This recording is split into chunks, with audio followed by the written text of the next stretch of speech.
Hey guys, this is the Overleveled podcast, episode 19. And guys, I want to say Happy New Year's, Happy Holidays. And it's almost episode 20, which is pretty dang dope. I'm not going to lie. And we got a couple topics, some personal questions we'll talk about in terms of, movies and games, just to start off the new year. And, yeah, so right now, I guess we're gonna kind of start off with what Microsoft just like announced, such as the Connect adapter accessory is now officially, not going to be created anymore. It's over. Just like in October, the Connect is done being produced, and it seems like now Connect is officially done. And we kind of seen this throughout the years that there's not many games associated with the motion sensor controls and voice commands. And you didn't get the exclusive titles that utilize the Connect. And to me, it just shows that Microsoft was losing money creating the Connect. And I totally think what they should have done was originally just do not create a Connect successor and then go and invest in VR, such as like Sony has done with this generation. But guys, what do you think about them basically done producing the Connect adapter accessory? Does this mean Microsoft has given up and hopefully they can invest more of that money into more studios and more games? Uh, What do you think, Claudia? because I'm an Xbox user, I think it's about time they've stopped making the Connects and they've talking about the Connect because you know the Connect wasn't doing any good. I'll be honest with you, there was no games really that really appealed to fans that actually got people interested to getting an Xbox One, if you know what I mean.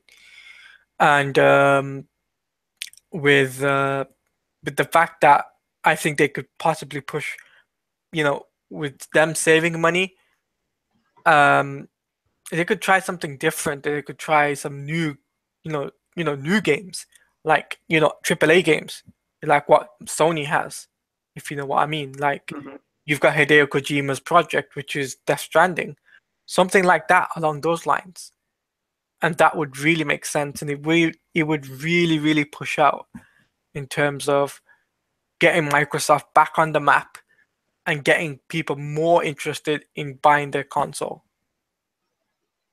Yeah, exactly. All right. What about you, Inspector? What are your Um, thoughts? even though I'm not an Xbox user, I agree with Taladia. Like you try to push Connect, it didn't work. You try to make it better, and it didn't work. And like if no one cares about it, it's kind of a waste of money if you keep producing it. So I think it's better if they invest in more stuff like more exclusives and yeah, mainly more exclusives. So to get up to where Sony is with their exclusives. It, Exactly. it'll be basically what Microsoft will then have. It'll be a same like for like for what Sony has, and it will definitely compete with Sony.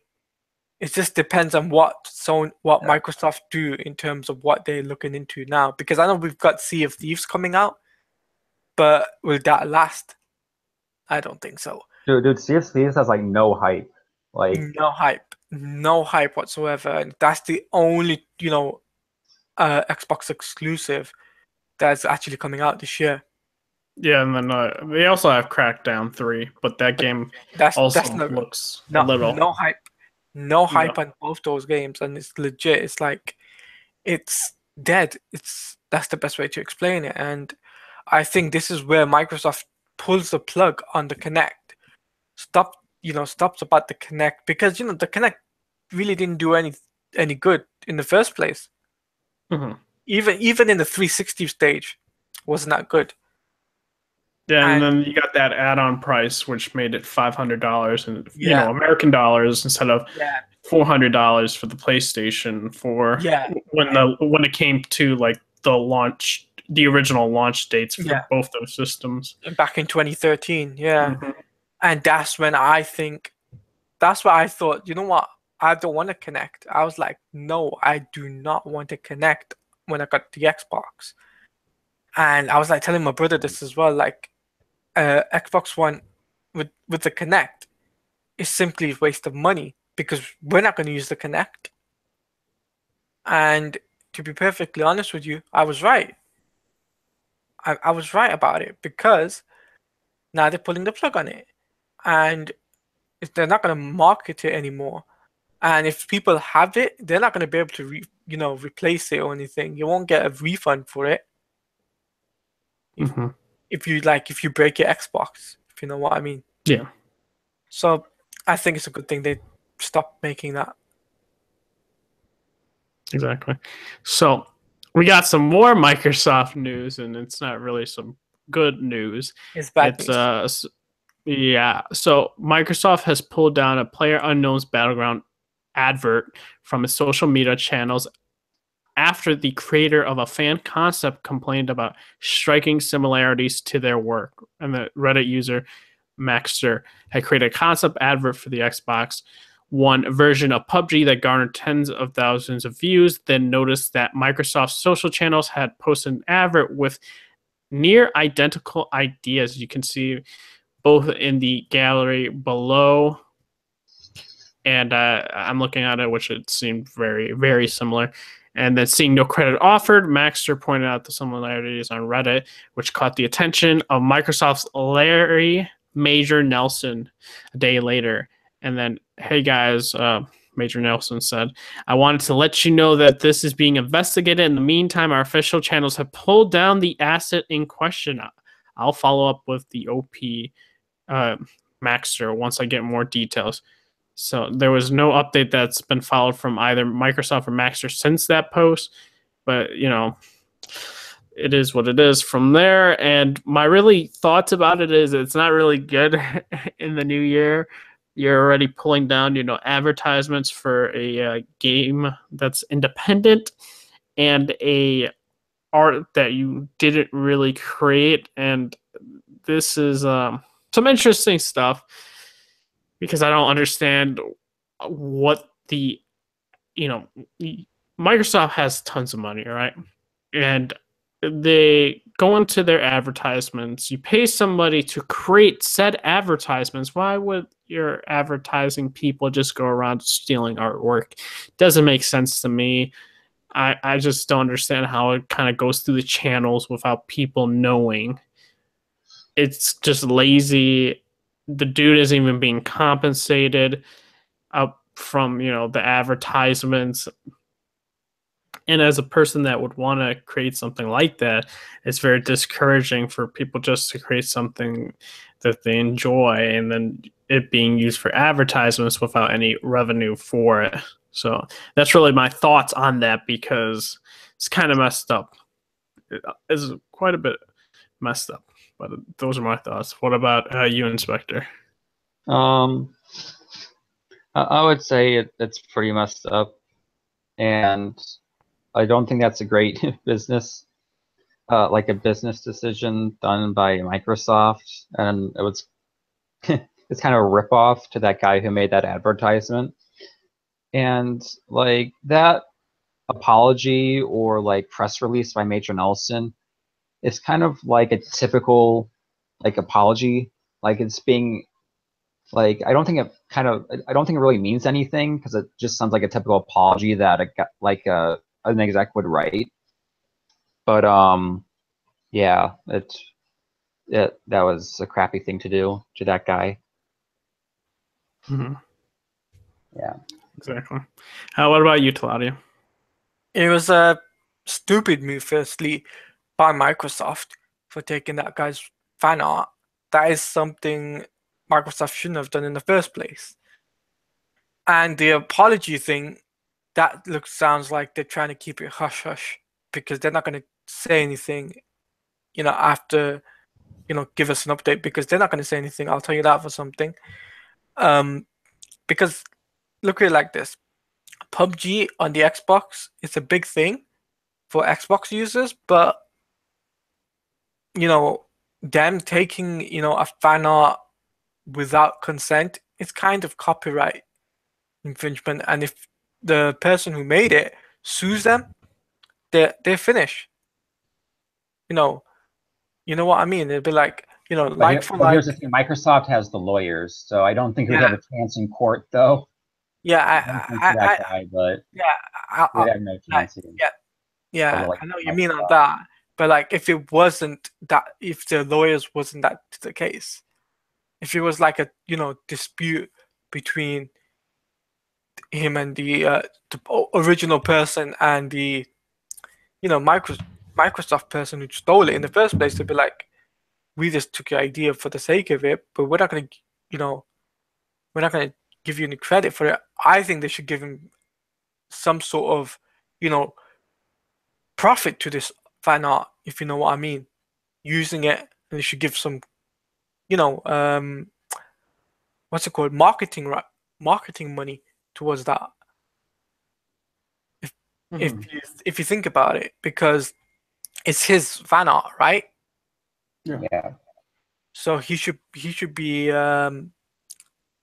should get paid by Microsoft for using his stuff, or come to that agreement to say, hey, look, we'll use your stuff, but we'll pay you for it.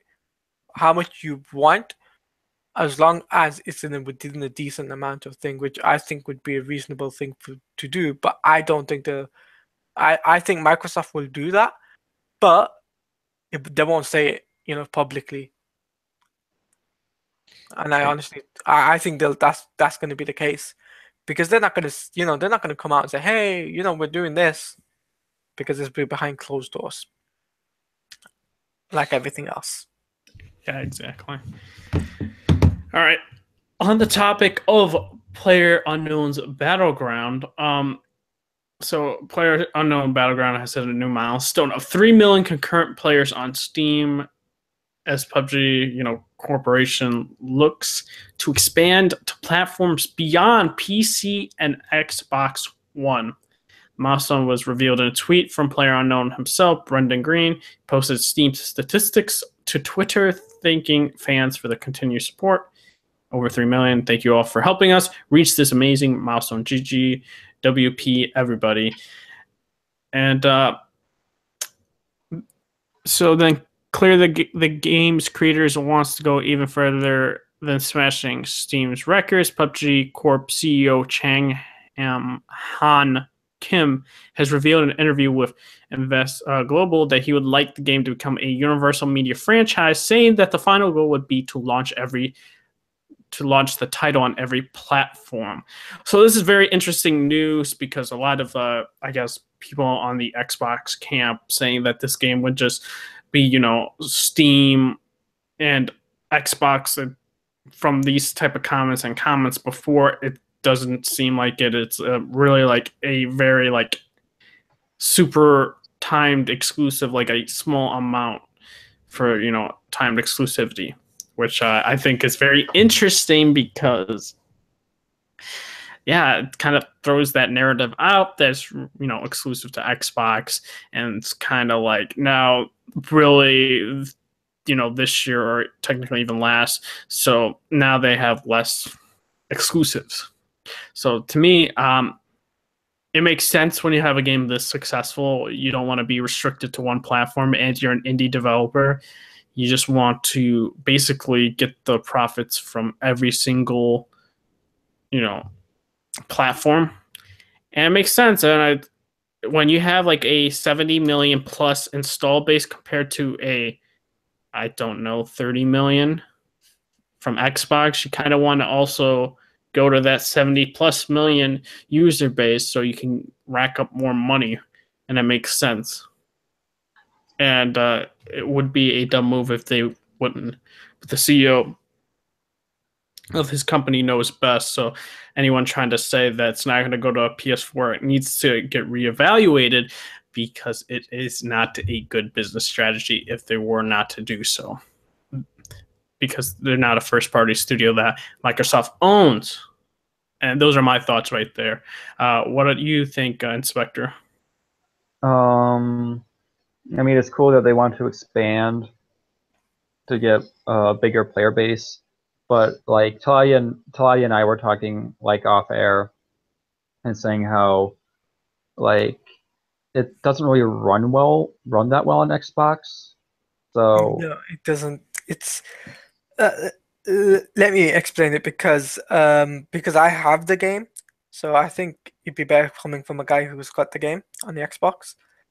So basically the frame rates like very terrible. Every 2 seconds you skip a frame, and sometimes it'll even kick you out of a match. And it's got to the point that they have decided to make a patch for the game, which I think, in my honest opinion, is that they shouldn't have got it out on the Xbox in the first place. Not yet. Should have waited until probably the end of this year, end of 2018, which would make more sense. So wait until the end of 2018, get at the game then, and you would have saved time then, in terms of fans. Obviously fans would demand it, but at least then at that time they know that the game would be perfect. Then it wouldn't be in game preview edition like what I have at the moment. Is like a game preview edition, and everything doesn't look great. And the worst thing about it, there's no pause button on this game either, like the controls and everything. Even in the menu, there's no telling of what you need to do in terms of how to enter a vehicle, or how to switch guns and that. Because the inventory on that game is bad. It's bad on the Xbox compared to the PC. But I think 3 million people who've got PUBG on PC, it's a big accomplishment. Now I wonder how long will it take before PUBG will actually be on PS4 and possibly even other console devices like Nintendo Switch. I just That would wonder be how long. very interesting if it were to go the Switch. Yeah, because just remember, they want you on all platforms, right? That's what you said. Mhm. That's including Nintendo Switch. I think that game would be heavily downgraded, though. It won't be the Yeah, it'll be same. like the beta. It'll be like the what I have now, but it'll be like there won't be any bugs to it. Mhm. That's the best way to explain it. Yeah. So I guess now we'll go into PS Plus game lineup, and I think the PS Plus has been killing it as of lately, and they are continue to do so. And also, we're just going to be talking strictly for this generation and not like the handheld or PS3.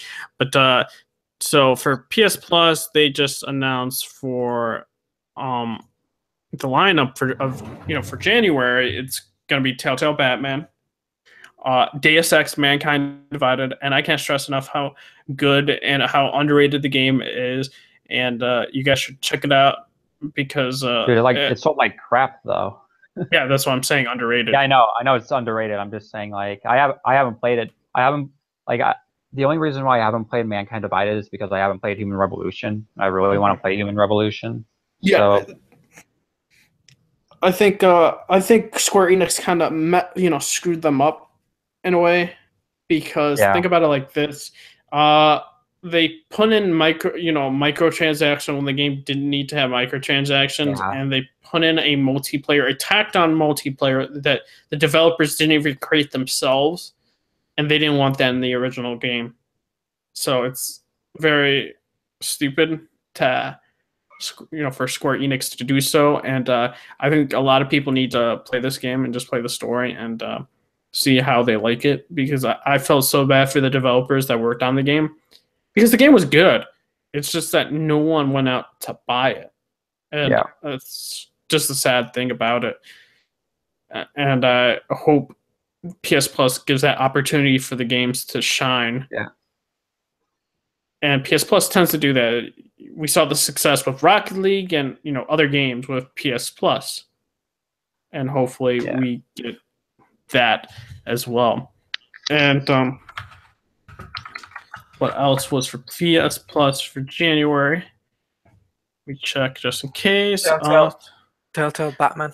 Oh yeah, okay. Yeah, he said that already. So that's just for PS4, and then PSVR Star Blood Arena, and that's US Europe only, and then Vita Cross Buys Uncanny Valley, which this was pretty good for what they had, and then Games with Gold was. I saw the list. I had no idea what any of those games were. I was assuming it was just straight up indies. So yeah, it seems like PS Plus has been killing Games with Gold these past couple of months. But what do you guys think for having these two, I guess, big titles for PS Plus? Do you guys think it was justified with the PS Plus increase, as for going to 50, from $50 to $60? I think it was worth. I know some people will say it wasn't, but it seems like they're having more of the AAA presence for games. Like, we had Just Cause 3, and we had Until Dawn, and other games like that throughout, the summer to the, here now. So what about you, Inspector? What do you think? I think it's good that they're getting all these games out there for people to play. Like, I think I let my PS Plus run out. Mm-hmm. Just because, like, I thought how PS Plus works is that if you sign up for PS Plus, and like I had like enough money for it to renew, so I thought it automatically renewed, but I guess it didn't, so it ran out. So I probably need to get PS Plus again because I haven't really touched my PS4 in like 4 months or so. So yeah, like 4 or 5 months. I gotcha.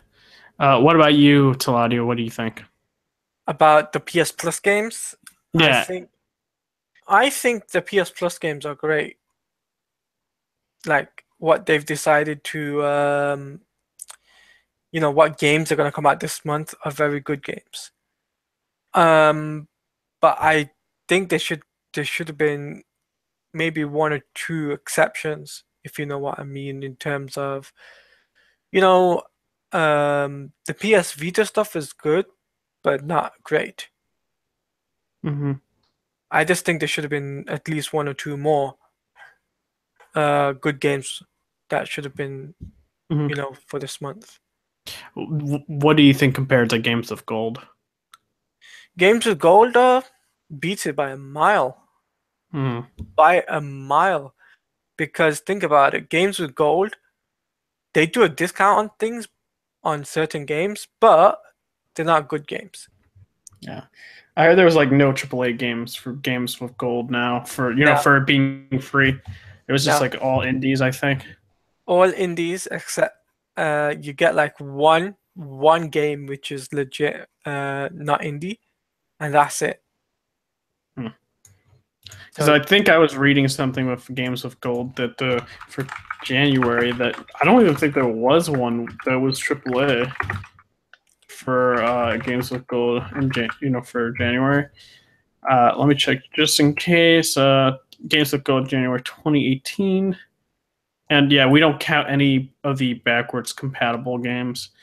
Okay, you have like Tomb Raider Underworld, which I don't know what Tomb Raider game that is. Army of Two. Oh, that's a 2D. That's a 2D. No, Tomb Raider Underworld was the one that was in like 2008. It was the one that no one liked. Yeah, that's basically it. So these games aren't even good. Aren't even good. Yeah. Yeah. Wow. So yeah, no, Games of Gold this. Yeah. Underworld was the last Tomb Raider before the reboot. Jeez. Yeah. Yeah. This is no bueno. Okay, we got Back to the Future, the game, the 30th anniversary. That's what Games with Gold, The Incredible Adventures. Is that the Telltale version? I think there was only one Back to the Future game. Yeah. That's the Telltale game. Okay, and The Incredible Adventures of Van Helsing, the third. What? Don't know what that game is. The Incredible Adventures of Van Helsing. 3. Yeah. Never heard of this game. And Zombie. No, there's not even an E. Zombie? So these games, yeah. PS Plus crapped on it, took a massive dump on games with gold. It's kind of very Embarrassing. embarrassing. And 360, you just got Tomb Raider, Underworld, and Army of Two. These are 360 games. So, yeah. All right, we're done with this because I don't want to keep looking at that terrible list. Let's get to more positive things. Yeah, we need to go into positive things. We need to go into positive things. All right, so any of you guys that are hardcore Devil May Cry fans, it seems like we're probably going to get a release date or release for this game this year. What I mean by this is the original director for Devil May Cry, not the reboot game, but like the actual like I think it's 4. I think they made 4 or 5 games. I think they made 4. Yeah. Yeah. So, all right. I hope I don't butcher your name. Hideki Itsuno has apologized once more for not revealing his new game, but the Devil May Cry and Dragons Dogma director now promises the project is coming to a close, hopefully meaning we'll see an announcement soon. Itsuno took to Twitter to say the development of the project is now under climax. Happy New Year. I'm sorry that I cannot project last year. The development of the project is now under climax. I am making a great game, so please expect it. So Asuno first announced that he was working on a new game almost 2 years ago and apologized to fans after his no-show at E3 2017, and that has stopped the internet from working itself into a frenzy over what the final product might be. The most prevalent opinion is that the game will be a return to an internally developed Devil May Cry with alleged leaks and rumors stoking the particular fire. It would make sense alongside the recently announced Devil May Cry HD Collection, comprising the first 3 games in the series arriving on March 13, 2018. And yeah, it makes sense. I'm not going to lie or disagree with the article. It makes perfect sense that this is going to be a true sequel for the Devil May Cry. A lot of people didn't like the reboot, and for good reason. Dante didn't act like Dante, and it kind of made fun of the original with the wig, and a lot of people got pissed off about that, which makes sense. Because I think a lot of people liked, it had the gameplay of Devil May Cry, it just didn't have the character of Devil May Cry. Yeah, and I guess they changed the lore a lot. So because they were demons, but now angels. So half humans, half demons, but now it's half humans and angels in the reboot. So they changed it quite a bit, and it didn't have that same type of humor that the original did. But I think it's great for those hardcore Devil May Cry fans. I can't wait to see this new project. I don't think it's a new IP. I think it makes sense when you get the Devil May Cry director on board. It totally makes sense that this is going to be a true sequel, and maybe they can wrap stuff up. Maybe it's going to be the last Devil May Cry title. But I'm super happy for those people. They're getting what they want, and I just want to see a trailer for it, and it seems like this game may be coming out this year. What are your thoughts, Inspector? I'm not big into Devil May Cry. I never played it. But I'm happy for the fans that might be getting a sequel. To me, whenever I watch Devil May Cry, it looks cool, but I heard it's really difficult. So I'm not a fan of games that are super hard. That's why I've never played the Dark Souls games and Bloodborne. I'm not really into it's super difficult, and it makes you want to throw your controller across the room. It's I don't like those games. So I probably won't check it out, but I'm happy for the fans. Nice. What about you, Taladia? What can I really say? Devil May Cry 5. It's gonna be awesome. Mm-hmm. It's gonna be really good. I'm glad that this game is coming out because it's been a long time since a sequel has come out for Devil May Cry. Yeah, I think 4 came out, I think, in 2008. 8 yeah, ages ago. About 10 years ago now. It's going to be very interesting because it didn't come out. I don't think there was one for PS3. It was PS2, right? So Yeah. that's gonna be 2 I generations. think it was. I think it came out on PS3 and 360. Let me check. It would be 4, right? Devil May Cry 4. Yeah. Devil May Cry 4. 2008. Windows, PS3, Xbox 360. So this was like the launch of the PS3 or that time frame. So they didn't really utilize the whole PS3 or the power of all the PS. It's gonna be interesting seeing the graphical upgrade and what this will look like then. Yeah. Because like take for instance, Resistance 1, right? That came out I guess the same year, right? And look at like how drastically Resistance 1 and Resistance 3 in terms of graphics, compare. Yeah. The same thing with, Uncharted 1 and Uncharted 3. The graphics are like night and day. So hopefully they make use. Even between like Uncharted 1 and then Uncharted 2. Yeah. If you look at Uncharted 3, it kind of looks like Uncharted 2. Mm-hmm. But just a slight upgrade from Uncharted 2. Exactly. All right, so if you guys are big Shadow of the Colossus fans, Ico, and also The Last Guardian, I got some good news. It seems like they're teasing a new game, the developers. An image posted on the website for... have fun waiting another 10 years for it. Oh, shit, hey, man. I don't think so. I mean, I think, I'm not going to lie, when I guess The Last Guardian came out, that game was pretty ambitious, though, and I heard from I keep messing up his name, Fumuto Uza. He had compare Shadow Colossus and Ico, the development times were very short compared to The Last Guardian, and it seems like he was very, very the development was very stressful for him for that type of game. It was very ambitious.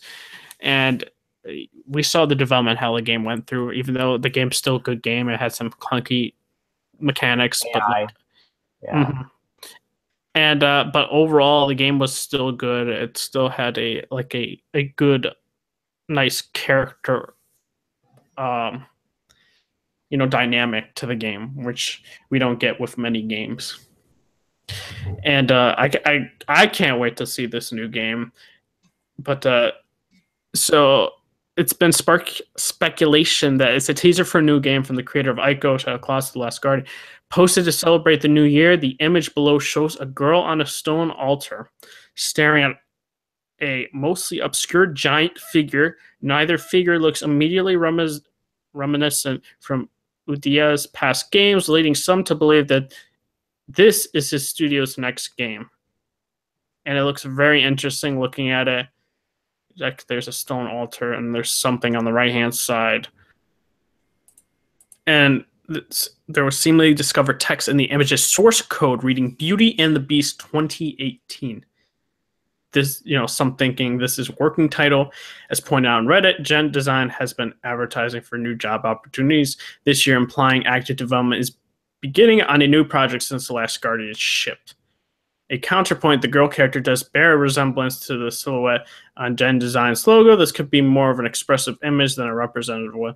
IGN has contacted Gen Design.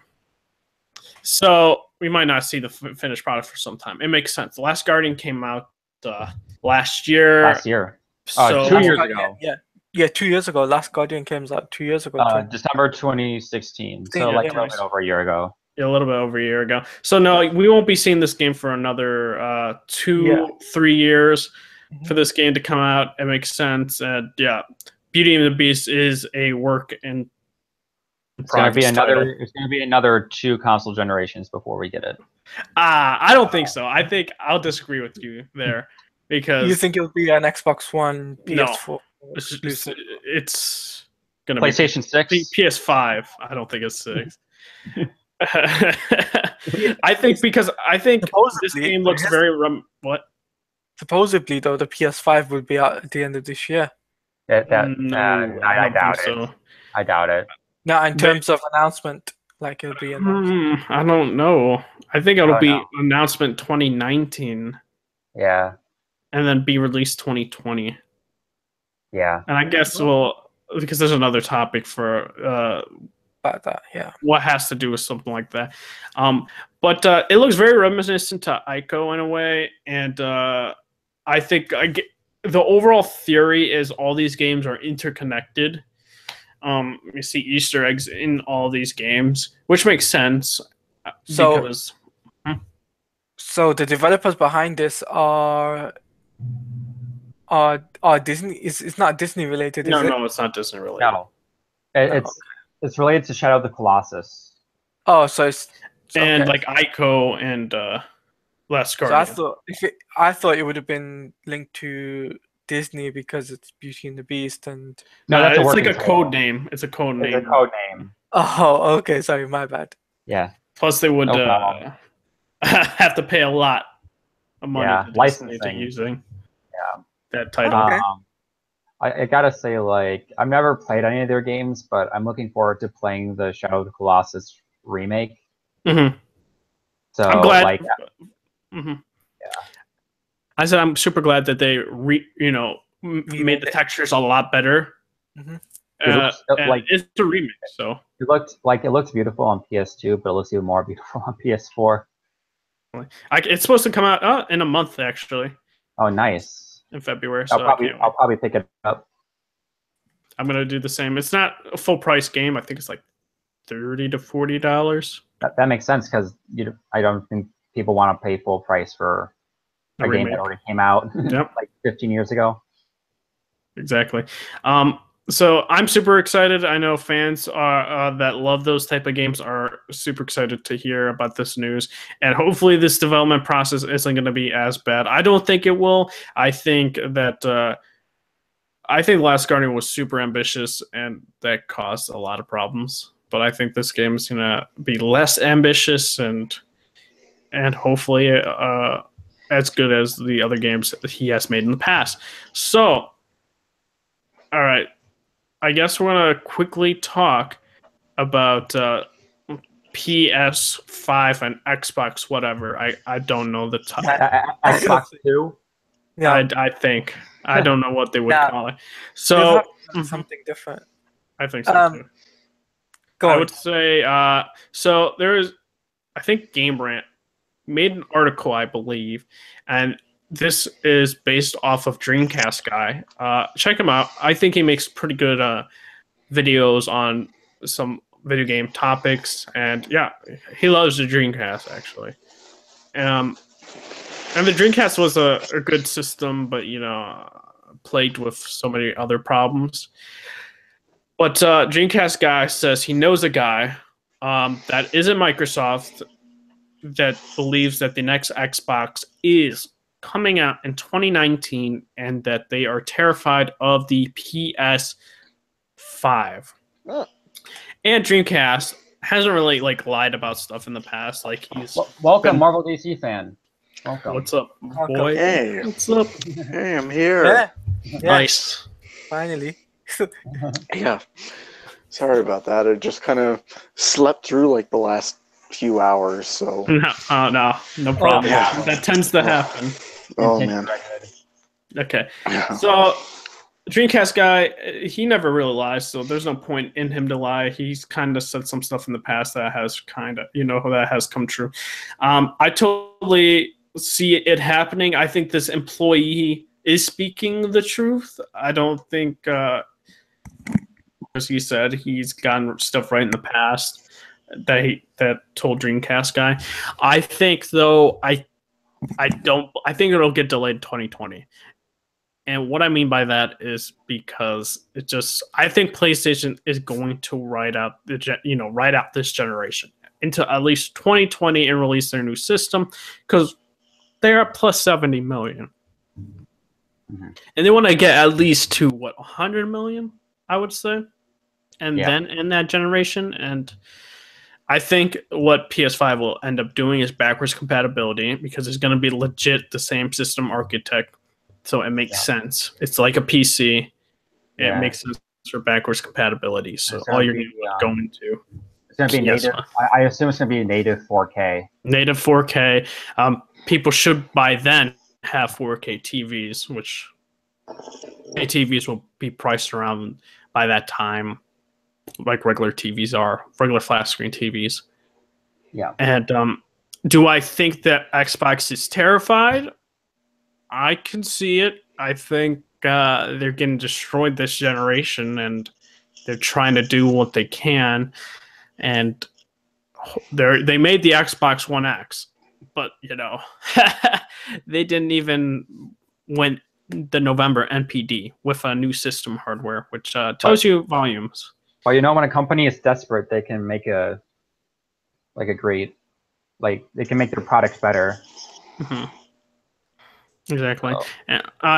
But it shows the November NPD. Sony won. Black Friday and all those sales, yeah, Sony generated. And I think Microsoft wants to try and do something, try and combat the PS5, but I don't know what they can do. My advice for them get more exclusive. is more exclusive and more studios. That's what I think. New IPs as well. Here's my problem with how Microsoft and Sony do their little rivalry. They always focus more on the features, which is good. It's just that when you focus more on the features than on the games, when you focus more on GPU and resolution stuff, you're basically saying the same thing that the other company says. You're just trying to it's kind of like a measuring contest of who's better. I think what they need to do is focus more on the games. I know that you have to focus on the hardware, because that's what a lot of people ask. What are the specifications of the hardware? But I feel sometimes they focus too much on selling the hardware than software. So, especially in the early stages of announcement. So yeah, it tends to happen. It's with every generation, right? That when they launch a system, there's barely any exclusives the first year and a half. Yeah. Because they're riding off the end of the generation where there's a bunch of games that has already come out. So they're basically in development for, games for the new hardware system. Yeah. But I still think, that's what they need to do. They need to get new studios and new IPs and some more games. I don't know what else to say. Sony has goodwill with the consumer now. The same thing with PS1 and PS2. They had goodwill. Then they fucked it up in PS3, but then they got it back. Yeah, they got. I think what happened with PS3 is that they screwed it up in the beginning, and I think they got better near when the PS4 was coming out. Yeah, I think the first half of PS3 was really bad. Then they got really. They got better in the second half, and then they won the I guess the popular vote back with PS4. The popular opinion with PS4, and it's weird. Yeah. It's kind of like in comics where it's always an ebb and flow, where Marvel and DC are usually not always on the same the same step of the ladder. Sometimes Marvel is up here and DC is down here, and it changes. It's the same thing with it's the same thing with PlayStation, Xbox, where with PS2, it was Sony on top, and then Microsoft was kind of low, and then with PS3, Sony was down and Microsoft was up, and now it's the opposite. So yeah. I just don't think Sony. My advice for Sony going into the next generation is don't be overconfident like PS3. Don't overprice your system. You should be fine then. Yeah. Because that's what ended up happening. Oh, is it too expensive? Just get 2 jobs. It's snap, Sony. Yeah, maybe fight your giant enemy crabs. And this wasn't even Andrew House saying that stuff. That was Kaz Hiraya, the big CEO of Sony. I was just oh boy, this guy. That man. that press conference in 2006 was such a complete bomb for Sony. Oh yeah, it That was. E3 press conference. Oh. Plus, like, it was that, and also that false, like that Killzone 2 trailer that like was proved to be false and not in game. Mhm. Yeah, That's bad. that was really bad. But yeah. All right, so Letty, what do you think about a potential release? Do you believe it, or from what Dreamcast guy is saying? I think it's a 50-50 shot. Um, because look at it like this: the PS3 days weren't great. Beginning bad. They had the 20 gig. They had this 40 gig. Both of those consoles had to be returned because both of those consoles sucked. And like when they had the 80 gig 120, and I think it was the 500 as well, those consoles started to pick up even more because the PS4 was, being what's it called, promoted in in those consoles. So between 2000 and I think it was 2012 to 2000, I think it was 2011 to 2013, the PS4 was promoted in that way. So I think it'll be the case with this next console, if you think about it.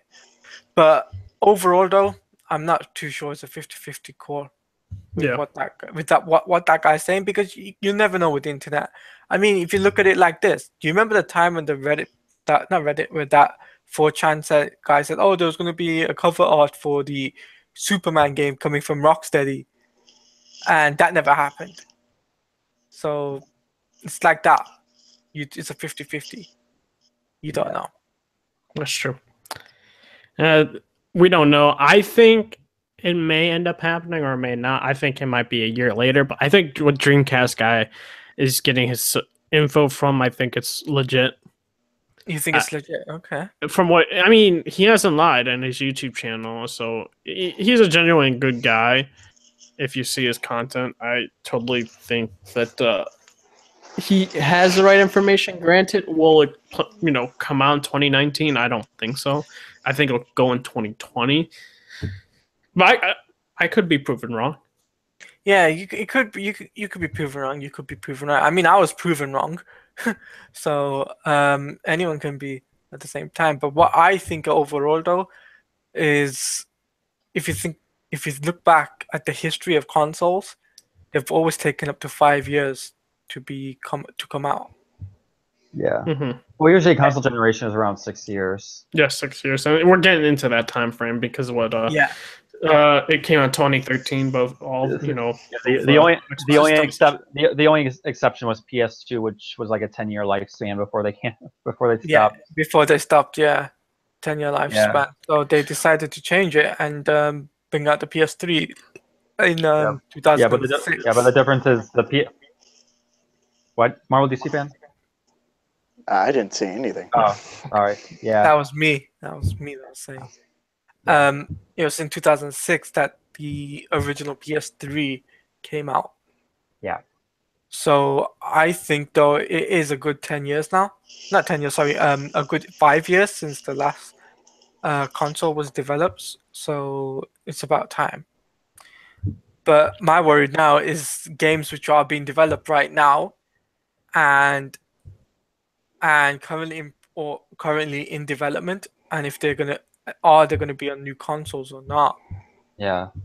Like my question is, like, mainly in the terms of like the engines that the games run on, like Unreal Engine 4 just I think Unreal Engine 4 just entered like its stable stage this year or last year. And like they're probably working on Unreal Engine 5 like right now. So like Unreal Engine 5 will probably be out by 2019, I think. That's my I think the testing stages, but I think it won't be out until like officially 2021. Yeah, 2020 officially. Yeah. That's what I think.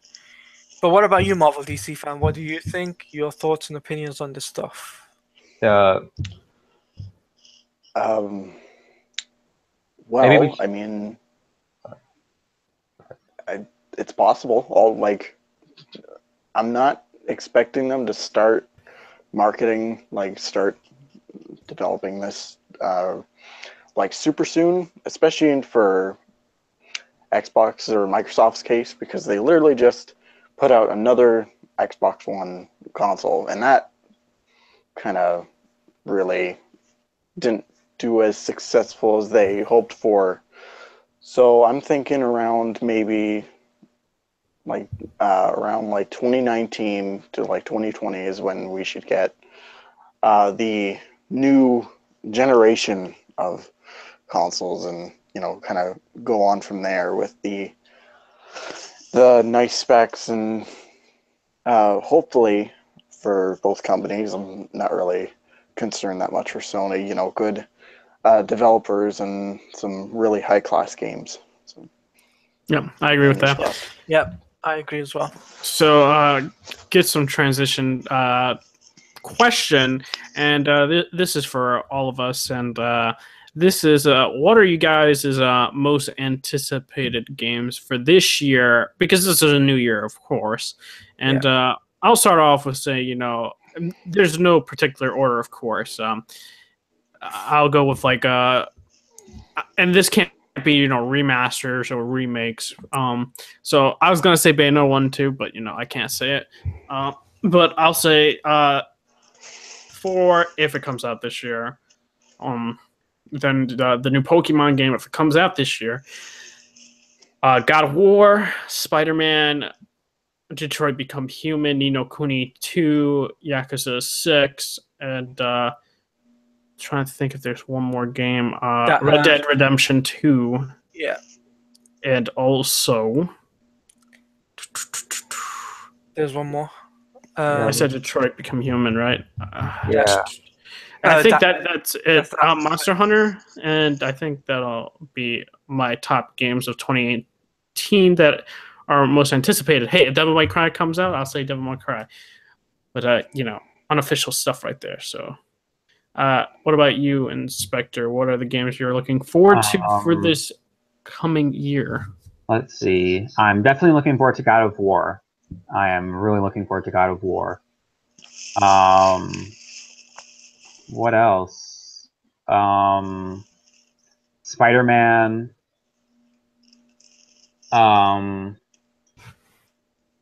Let's see, what else is coming out this year?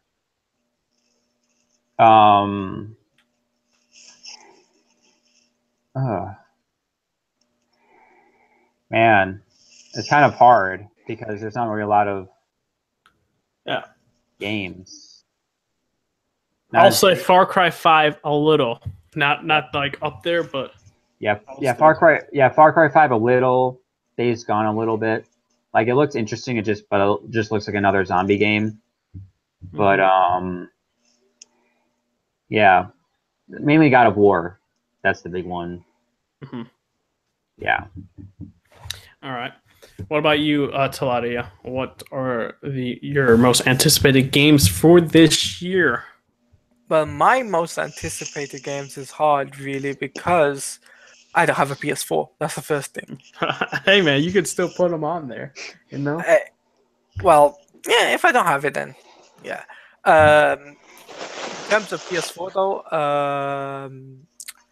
I think Spider-Man PS4, it's top.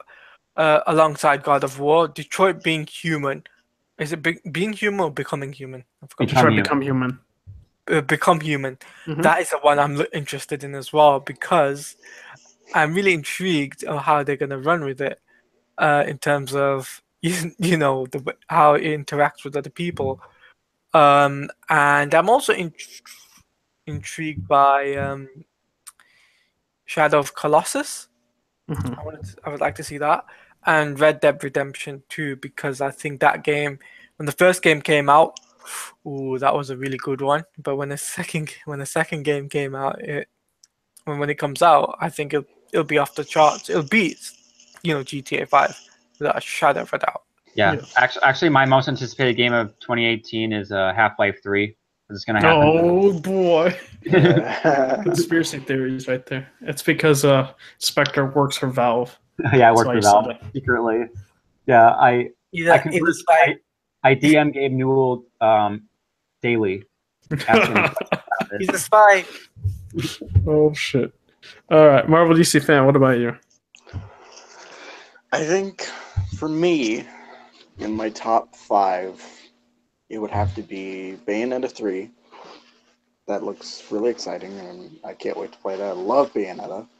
God of War, Metroid Prime 4, Last of Us Part 2, and then Oh, Spider-Man that's PS4. that's another game I forgot. I don't know if Last of Us Part 2 is coming out this year. I think it's Uh, 2019. 2019? Mm-hmm. Because they're only 50 to 60% done with development. I guess. But Yeah. The first I still gameplay. thought I'd mention it anyway, All right, that's fine even then. if it might not come out this year. But Yeah, to hell with it. for you Last of Us fans, I'll Yes. say this: the gameplay trailer is supposed to come out this E3, so look forward to that stuff. All right, God, I I'm guess. going to cry. Dude, it's gonna. I'm telling you, Ellie's gonna be the main character. They said that multiple times. I do think we'll play as Joel at a certain section. All right, time to go into movie news, which is some very interesting stuff that we have been covering yet.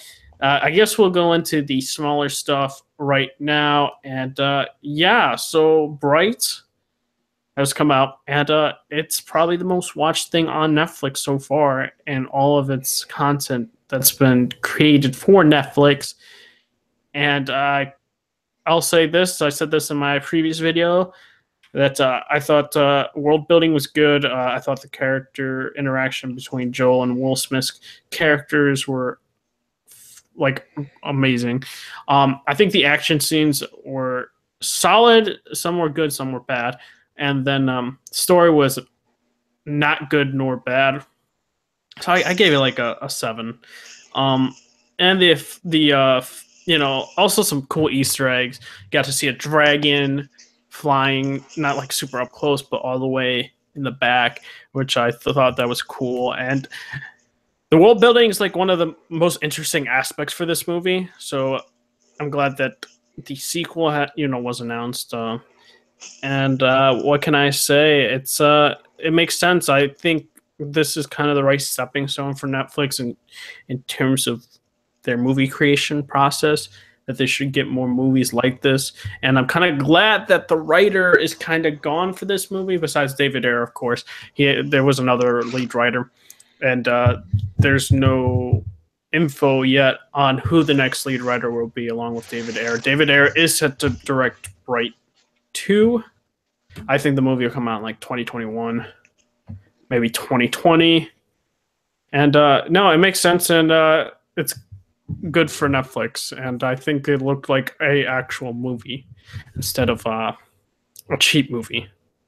If you guys get my drift. And I thought it was interesting for the tidbit of news that universally is the most watched in all countries. Most watched thing on Netflix in all countries. I thought that was kind of insane for that stats to come out. And no, it's pretty good. And I kind of hope, I don't think, Netflix is going to kill the movie industry. I think we're going to have movies both in these types of formats, in the movie theater and on streaming services. What about you, Inspector? What do you think? About Netflix? About Bright and about the sequel. And what do you think? I didn't watch Bright, so I kind of have no opinion on it. The trailer didn't really impress me that much. To me, I think it was a mistake to market it as they did, because they marketed it exactly like Suicide Squad, and I think that was a mistake. Because a lot of people didn't like Suicide Squad, and plus it didn't help that David Ayer was coming off of Suicide Squad, and they marketed it as, the director of Suicide Squad. I think they were leaning too much into the Suicide Squad in the marketing. And to me, like, I was surprised that they greenlit a sequel so fast before the movie even dropped on Netflix. I think that was kind of like an overconfident thing to do. Maybe because, like, I guess Max Landis was so, like, confident in it, I guess, and like it totally bombed. And then, like, a little bit after, the allegations came out about Max Landis. So, like, I'm looking forward to see who the new lead writer is. But to me, when it comes to David Ayer, I think if he's a director, I think he shouldn't write the movie as well. I think he should have a different writer.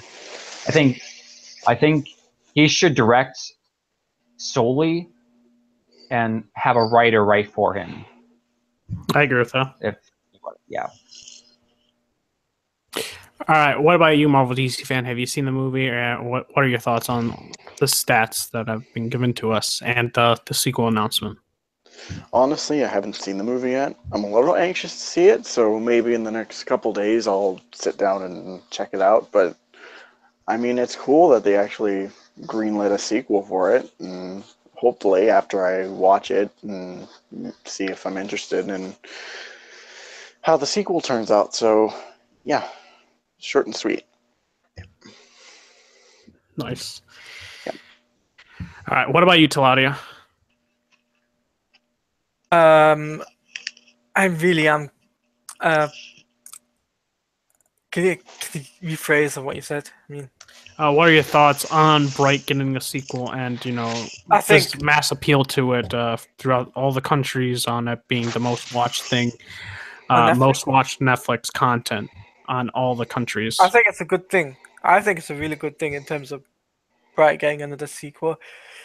Because Will Smith is a big feature of that movie. I think it'll be another smash hit in the sequel. Obviously, we'll probably won't get it for another year or two. But because it features, mystical stuff, I think it'll be really cool. So just gotta wait and see now what they do with the sequel. Exactly. I guess we're gonna go into this is gonna be a very interesting debate with one another. It's gonna be we're just gonna, I guess, quickly talk what we thought about Last Jedi, if any of us saw it. Marvel DC fan, have you seen the movie? Yes or no? Yes, we've all seen it. I have. I don't want this like whole Justice League situation where we just blur everything out, right? And Marvel DC fans like, dude, I didn't watch the movie. I felt so bad afterwards. I was like, oh, wow. Yeah, when that happened of The Last Jedi, oh my fucking god. So I guess I'll go first on what I think, and I'll tell you right now, I'm not one of those fanatics for Star Wars. So I'm not butthurt about certain things. So take that what you will. Crucify me. I don't give a shit. So, all right, Last Jedi, right? Yeah. So what I think, I thought cinematography was good. I thought the pacing in the middle was not that great. I thought the humor was like 40% landed, 60% didn't. And then I thought, I'm going with the negatives right now. I didn't like her. I don't know what they were trying to do with that character. I don't know if they were trying to serve it as. I don't know. I don't know what they were trying to do. That's as simple as I can put it. I don't know what they were trying to do with her. This is like non-spoiler. I'll just say spoiler. Fuck spoiler alert. That's a better way to review shit. So I don't know if they were trying to make her a love interest for Finn or Finn trying to go with Rey. I don't fucking know. They just don't know what to do with Finn. That's the problem. Yeah, no, this is what I'm going to say with Finn, right? This movie for him had the least character development and I felt so bad for people that like Finn. Like, he was still the same. There was no development for his character whatsoever. And I guess this is a problem when you introduce more characters in a franchise. And I think they need to stop introducing more characters. I think episode 9, no more new characters have to be introduced. Knights of Ren, fine. But besides that, I think that has to be it. I did not like the Cantina thing. I didn't like that subplot. I don't like the Finn and Rose subplot. It's like, I don't know why they did that in terms of creative decisions. But that's like one of the low points for me in the film. I was just like, all right, here we go. This is gonna be bad. This is gonna be like the rights in the world and the wrongs of the world, and it was that exactly. What I liked, guess what? I liked how Luke was portrayed. I don't give a shit what people think, because this is what happened, right? I do not want to see another character that's portrayed as a man that does no wrong. And I'm kind of getting sick of seeing stories like that. And I liked how Luke was portrayed as a person that is human, that makes mistakes, and, he tries to deal with it in his own way. And I think Luke being conflicted and, spoiler alert, I said that already, but we had this situation, right, where Luke almost kills Kylo Ren, right? And people are like, what the fuck? Luke doesn't try to kill people. And I was like, did you see Return of the Jedi, right? Luke almost killed his father. He had a temptation to kill his father from the dark side. I don't understand where the big gripe was from that scene. It made sense. It happens with all Jedis and the storylines where they get the temptation. Will they give in or won't they give in? It would have been more interesting if he did try to. But no, it makes sense that it was a pure temptational thought. And, he regretted it instantly. And that's what I really liked about the film. And that aspect. For Luke's character, I don't want to see another character. But I know what your favorite part was. That shirtless Kylo Ren. Oh yeah, dude, I remember. No. He means He means the Wookiee sex scene. Wait, what? What? What movie are you watching? What are you Not watching? Star Wars. Not Last Jedi. Let me tell you that. I was like, wait a minute. Yeah, that was. Oh, you don't get the joke, do you? No. No, I don't. No. What's the joke? I hope it's nothing that bad. What is the joke? Let me hear. The Wookiee sex scene is when Chewie has sex. What? Oh. With who? Was there another Wookiee on the island that we didn't know about? I think he's referencing the Christmas special. Oh shit. Oh God. I'm done. No, that's a memory no Star Wars fan wants to live. Christmas special. I mean, canon. But it introduced Boba Fett. Oh God. Oh my God. All right, continuing. So Rey, I liked how she isn't as strong on the Force as she was in Episode 7. But people will complain. It's a double-edged sword. Well, why is she not as powerful in 7 compared to 8 now? And it's a double-edged sword. It's like you gotta please someone or you don't please someone. That gets into that. But I think they handled it better. I like the reveal for parents, but guess what? They might end up changing it because Rian Johnson said it's up to J.J. Abrams and Chris Terrio where they want to lead the story in Episode 9. So they might retcon it. Who fucking knows? It's.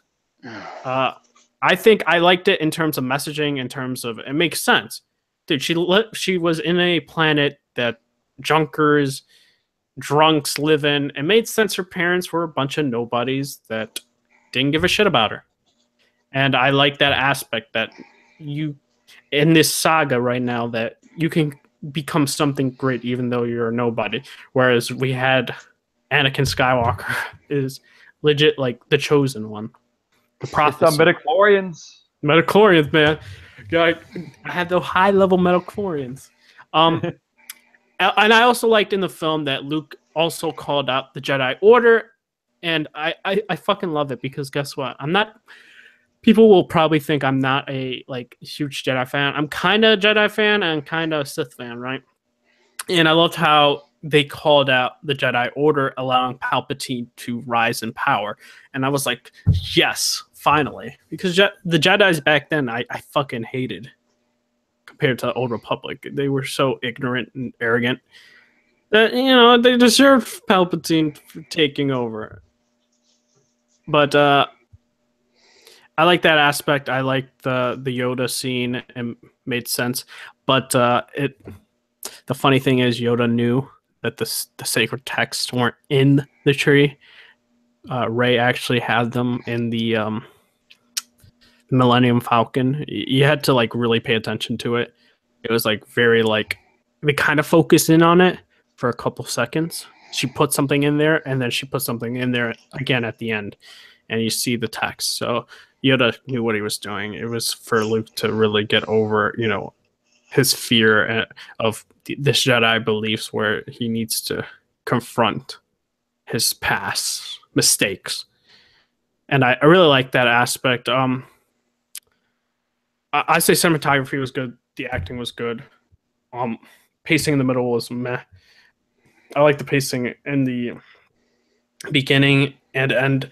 I know I liked how they kind of closed everything up. Not many questions were open compared to many Star Wars films, which was very interesting aspect, creative decision wise. I personally think Kylo Ren, I liked him better in this film. I think he's his own person now after killing Snoke, and I like that aspect of him killing the past, and that's what I liked about him. He's now doesn't have to be shackled by his master, and he is able to take control. And yeah, no, we see that Luke has this influence on him that he hates his uncle. He hates that he believes that his uncle tried to kill him.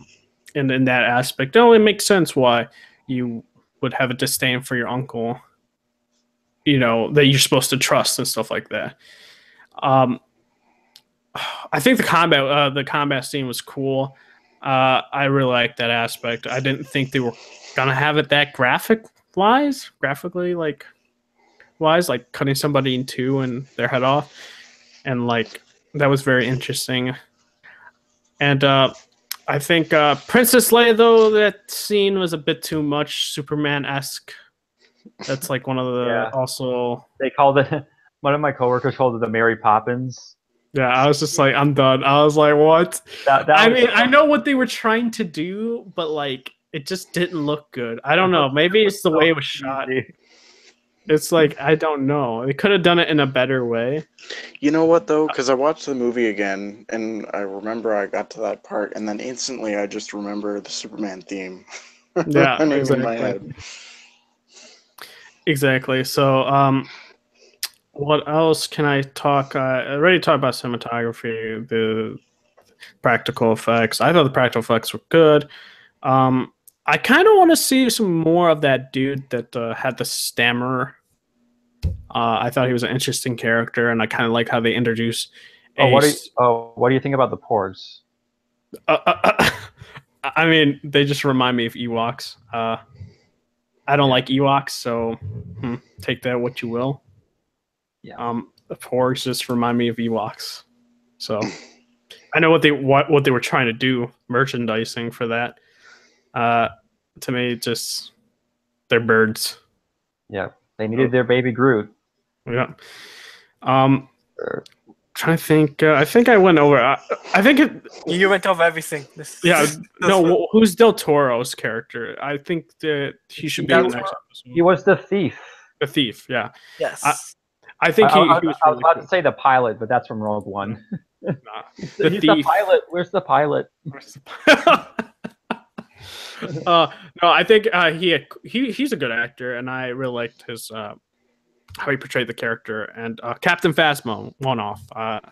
Can't say much. Same thing as Boba Fett. But if I get the score, I give it like a 7.8. or an 8 or maybe a 7.5. I always debate. I goes from 7.5 to an 8. I like the plot twist though. It took risk, and it's getting crucified for those risk. It's not. They don't even talk about the actual flaws with it. Many audience, they just talk about they don't like how Luke is portrayed and all that. So I think their frustrations are a bit unwarranted at that point. I think you're not going to please everyone. The original trilogy people are going to just love the original trilogy. The prequel people will love everything. If you love the prequels, you have no problem loving everything. I guess we'll go into Inspector's review / his opinions on the film.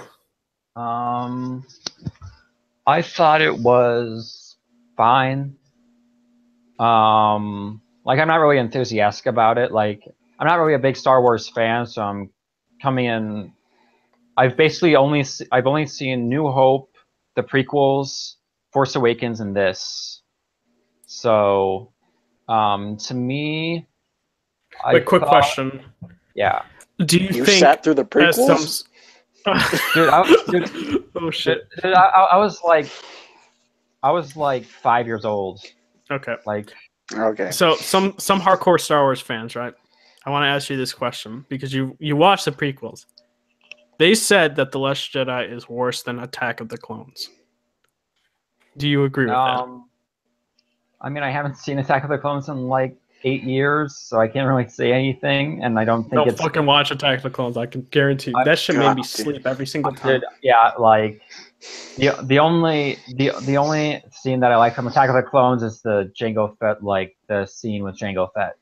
That's the only scene that I like. Other than that, it's just a whole bunch of sand and it's irritating and coarse and like whatever. Like I don't like Attack of the Clones either. So I don't think it's worse than the prequels. So, but to me, I liked parts of it. I liked Kylo Ren more. I still think I still don't like how he's basically Jason Todd. He's basically the Star Wars version of Jason Todd. That's nothing against Jason Todd, but hey man, don't fuck with my boy. I didn't mind Luke, even though I thought he was kind of one note. I thought he was kind of monotone throughout the movie. I get as you said, the middle. I felt that the movie was too long. I felt that they could have cut out the entire casino, whatever that was, and it was a waste because like Del Toro did nothing, so it was kind of like a waste. I felt that the action scenes were cool. I liked how that they didn't have a Death Star to destroy, even though the Dreadnought was kind of like a quasi Death Star. It was kind of like not a Death Star. It was more like a Star Destroyer. You're talking about Supreme Leader Snook's yeah, the ship, big right? black ship. The big black ship that was at the beginning that Poe destroyed. Oh, no, that was the Dreadnought. Never mind. My bad. Yeah, the Dreadnought. Yeah. Yeah, that was cool. Even though that was kind of like a typical space battle type. I thought the Lightspeed tracker. I thought that was a cool concept. I just don't think it was like. I thought it was kind of convenient that they had a Lightspeed tracker. As you said, I thought the cinematography was really good, especially on Crate. I thought the scenes on Crate were really good. I could really care less about Rey's parents. Like I didn't really care about it because I wasn't really like into those fan theories. I thought Snoke was kind of wasted. Like I didn't really care when he died. It's like, oh, Snoke died. Like he didn't really have a chance to develop. He was just a guy in a chair. But I really liked that throne room lightsaber battle. That was really cool with those Death Troopers. As you said, Captain Phasma, you could like take her or leave her. She was kind of like Mhm. she was a kind of antagonist for Finn, but not really. Like as you said, I felt Finn like I didn't like the way that Finn was introduced in this movie. Like no, not like not introduced, like reintroduced, because he was introduced kind of like as he was reintroduced kind of as like a joke. Like Yeah, I feel you. that joke did not land like whatsoever. But yeah, as you said, I didn't like Rose. I thought Rose was stupid. I didn't like her character. I thought that kiss I I felt That was like I was like, what the fuck? I was yeah, like, I can't. Don't. that kiss was like that scene was like so cheesy. She could have just said that line and like not kissed him. I was But like, nope. yeah, that was so stupid how she like did like a kamikaze on like she did like yeah that was so stupid. Like I would have rather Finn died like a hero and not like that like Yeah. whatever. But I liked the island stuff. I liked Rey's training. I thought that was cool. I liked the backstory of how Luke tried to kill Kylo and kind of created Kylo Ren. I thought that was cool. I thought the mind meld thing was kind of weird between Rey and Kylo Ren. I thought Snook bridged the mind between that was both really of them. weird. It still continues towards the ending of the film. Yeah. I thought the Luke Kylo lightsaber battle was kind of cool. I love that scene where it's just all the AT-ATs just shooting at him, and then like he just like walks out from the smoke. I thought that was really cool. But I liked his because we said spoiler alert. I liked his death scene. It was very reminiscent to Tatooine. I liked that. I thought the Yoda thing was kind of I thought the Yoda scene was kind of stupid. But I get why they put Yoda in there. But like yeah, but overall I thought it was fine. I didn't like how it had 5 different endings. Like I got up like twice because I thought it ended. But Oh then boy. nope. Wow. No, like because they closed all the, I guess you say, plot points. Because there's like no questions Yeah. left. It's more like Yeah, they're because they and also Holdo. I could care less about Holdo. I didn't like Holdo at all. I thought she was kind of a jerk and she didn't really have that much character. Like they gave us kind of backstory. It's like she worked with Leia and that all gave me that stuff. a weird feeling between them. I was like, what? Like, I don't know. I don't know if they were trying to do that. And I also thought her makeup was like really weird. Like her face looks like really weird, and I didn't like her like neck brace thing. Like I didn't like her costuming. Like her costuming was like really bad. But other than that, like I guess I would give it like a 6.5. I thought it was just okay. I wasn't really impressed. All right. But All right. What about you, Marvel DC fan? Well, I think generally I enjoyed it. There was a lot of cool parts and like I think the pacing was kind of off for like most of it, especially in the second half. Like it really dragged, especially when it came to what was going on with Finn and that whole plot thread and that kind of thing. And I think the best parts were when we were on the island with Rey and Luke and all that kind of stuff. There was a lot of moments throughout the movie where I was like dumbfounded and like trying to see what would come afterwards and generally being surprised about it. Like with Snoke's death, and even though he's a wasted character, like that was kind of a shock. It was like, wow, they really did it this soon? I was like, all right. So there's that. And I mean, there are other moments where it's like why? Like with the that new captain they have for the rebels and stuff. Like, why didn't she just tell them what the plan was instead of just be like, like it's gonna be okay. It's like we'll make it Yeah, through, and you're like with that, it's like it's no surprise that Poe went rogue. Like yeah, they didn't have a plan. no, yeah. It's just little like odd moments like that just kind of put me off the movie a little bit. But really, that Leia Force thing that happened, like that was just why she turned into Superman now. Just add a little CGI cape in there. Mm-hmm. But I think overall, I'm gonna give the movie okay. I think probably the best character for me would have to be Luke because like he's not like it's different, and that's what I like about the movie in general is that it's a different entity than anything No more Star before Wars.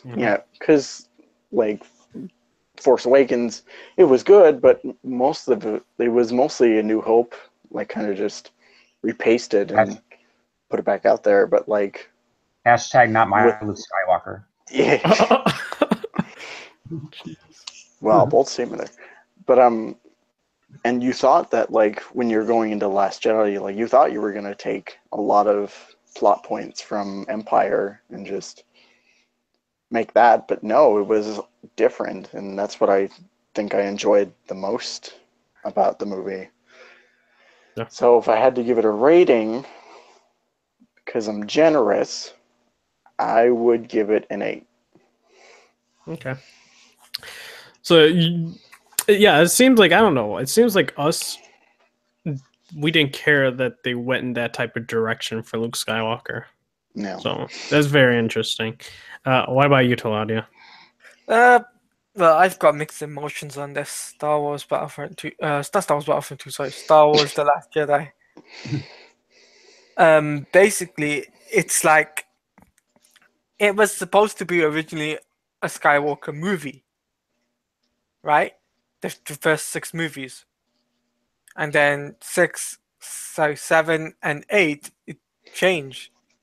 And it's like, I was like, where is the lightsaber duels? Where is the, where is the, cool stuff that we used to have back in the, the old George Lucas prequel movies like we had? And we didn't get that in terms of fighting. Besides, the only thing that I can really say was the Snoke bit, which I did enjoy that, the torture bit. Poe going rogue, I kind of predicted that from the beginning. I was like, oh, he's gonna go rogue. He's gonna do whatever the hell he wants. I knew that was a prediction. I was like, he's gonna do that. From the trailers, it was like, we're gonna strike the First Empire down and all of that. Sorry, First Order down. And the only thing I really didn't like though was the way they handle Finn in the ending. You know what I mean? Like, he would have been a hero. You know? He would have been a hero. But what did they do? Drag Rose into the spaceship and go, oh, I'm gonna kiss you now. I'm gonna save you and I'm gonna kiss you. And I'm like, no, he would have been a hero. Yeah. So that was a bit of a fuck up on their end. But that's Disney for you. Always ruining good moments. Even with the Luke stuff, like the way they killed him off, I was like, spoiler alert, by the way, sorry. The way they killed him off, I was like, what? I mean, I don't know. To me, it made sense. When you read stuff like in the... No, like, they had the ship shoot at him, right? As he was the Force thing, right? Yeah, the Force projections. Yeah. So he was the thing. I thought he would have been dead there and then, right? Yes. But he was still alive. I thought, oh, it'd be going, Yes. oh, my chest, oh no. Yeah, It'd be Yeah, but because he was a forced projection. I was that whole thing confused. was So, that whole thing was a forced projection. It was kind of like confusing. no, like, And- well, if you like notice the details, like he did not like move the sand when he was walking. Like there was no sand being moved at all. So it was like they were showing like the hints and seeing Luke's lightsaber that's blue that was already destroyed. It made sense that he wasn't there. Yeah. So, but in my honest opinion, though, I think the way even the lightsaber they got wrong. Did you know that? What do you mean? They didn't use the green lightsaber in the duel between him. That was the point. Yeah, he was using a different lightsaber. It I was wasn't like, it wasn't a mistake. It was like I think they did that on purpose because that was the lightsaber he tried to kill Kylo with. no, because when they Flashback, killed it was blue. it was green. In the flashback, it was green. You know that?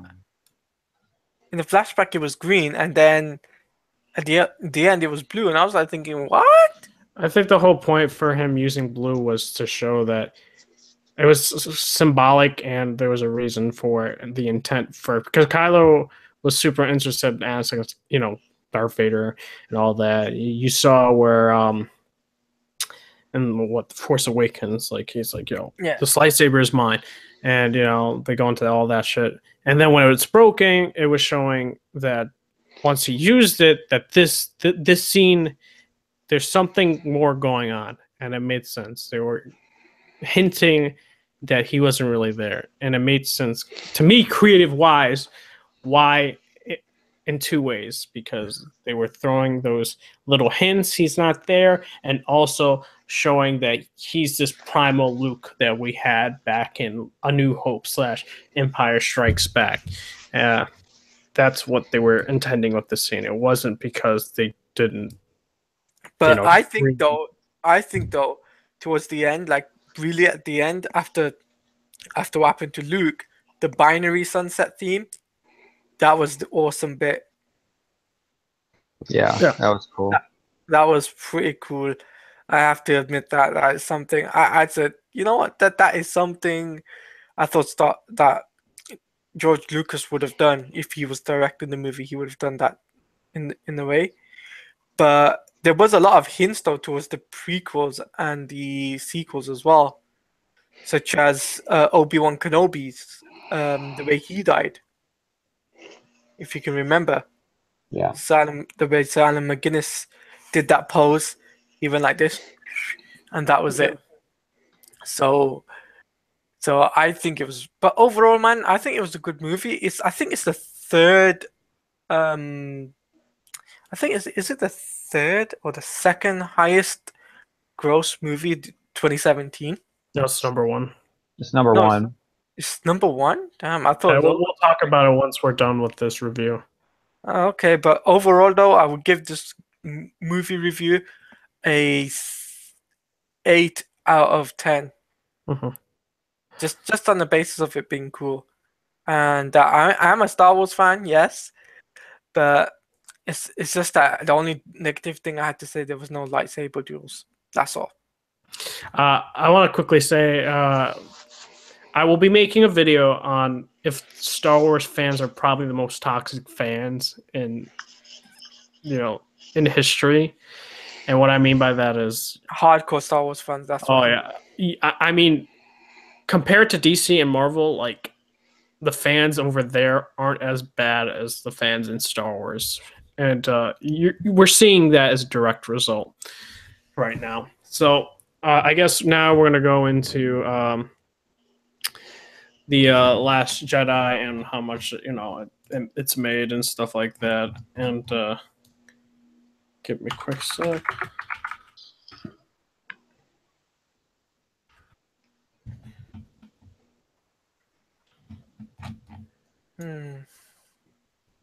It's made 1 billion. Yeah, it's made 1 billion, and is it the most number one domestic, right? for Yeah, this it's year. number one domestic at 593.3 million. Okay, good. Yeah. So, people were saying, 539, not 93. oh, okay, 539. is so some people were going and saying, well, this Rotten Tomato audience score and Metacritic score, right? Metacritic user scores are going to bring the film down.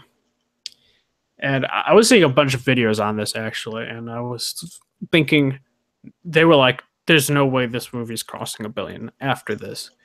And I was just like, I don't know, man. I'm pretty sure it's going to cross $1 billion. And yeah, it crossed $1 billion, and it's very interesting seeing people's, I guess, mindset on what this movie is. Because let's be real, I don't think we've ever seen to this degree in terms of fandom, in terms of I never seen where people are being critical of things that it doesn't make sense to be critical of, and I don't mean like cinematography or pacing or a plot. Now they talk about directions the movie's going in, which to me is very interesting. When you talk to the moviegoers, right, we find out that they like the Last Jedi. They actually really, really liked it, and I was like, oh, okay, cool. Because I talked to people like after the movie. I've seen the movie like 3 times to make certain observations of the film, to see if my viewpoint still changes and see if I'm still, on that right track of what my cons are. And I've been like in agreements with like a majority of you guys on saying that. And it doesn't seem many other people aren't that way. It seems like they're trying to. They were wishing it went this way, I feel. And I don't know what to say to those individuals. It's like it seems like people don't want the movie to take risk, but it doesn't seem like people want the movie to be a rehash. So it's I think a lose-lose situation for Star Wars. But in terms of casual people, in terms of people that like movies or go to the movies, that they like this. They really enjoyed the film, and it made $1 billion in the box office, and it's the number one domestic movie. And then behind it, it's Wonder Woman. I believe Wonder Woman's number 2. I could be wrong. No, I think it'll be. I think it's Beauty and the Beast. Oh, is it? Yeah. I thought Wonder Woman was 1 before. No. No. Wait, hold on. Let me check. I'm on Box Office Mojo right now. You can keep talking. I'll check. Okay.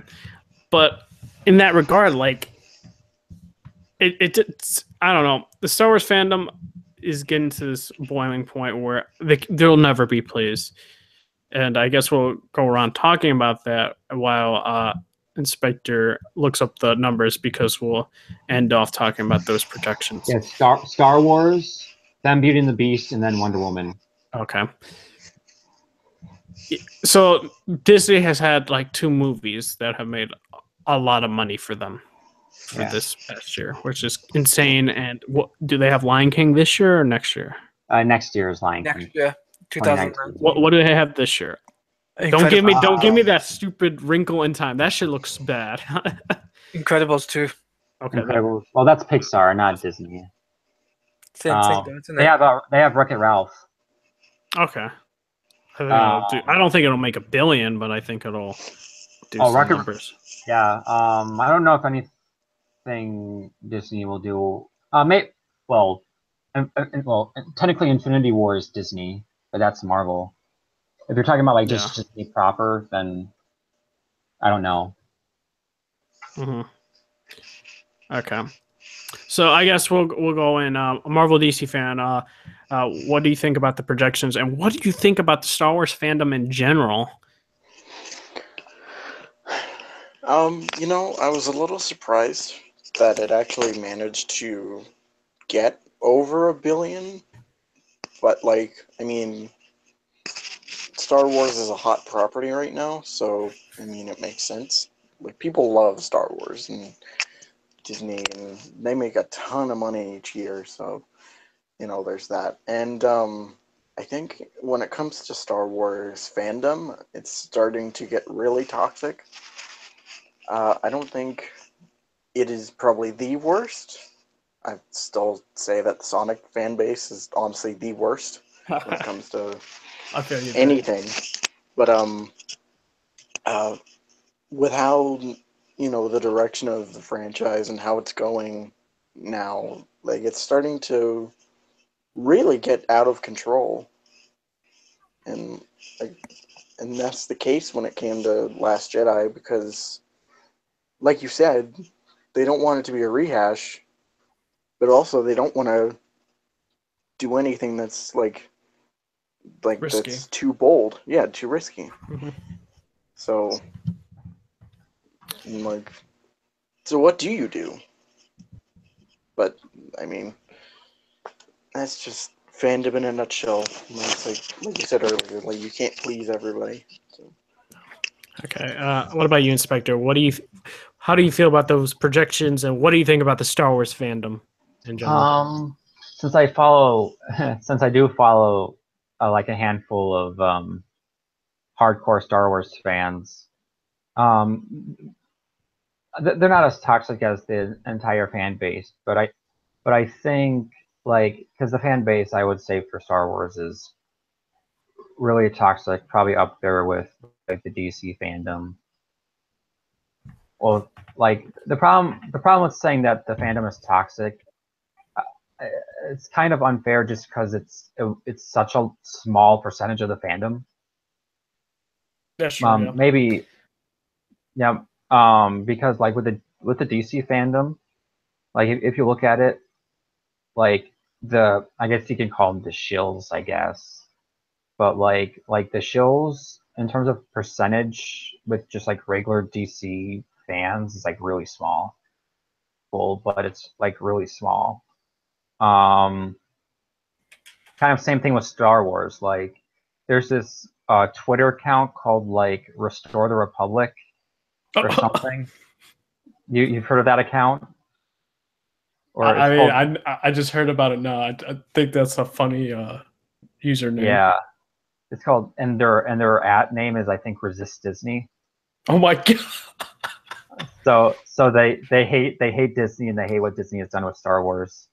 So they're like the complete like far end of the spectrum in terms of like the Star Wars fandom.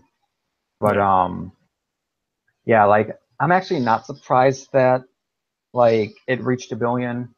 Like I projected it that it would reach 1 billion.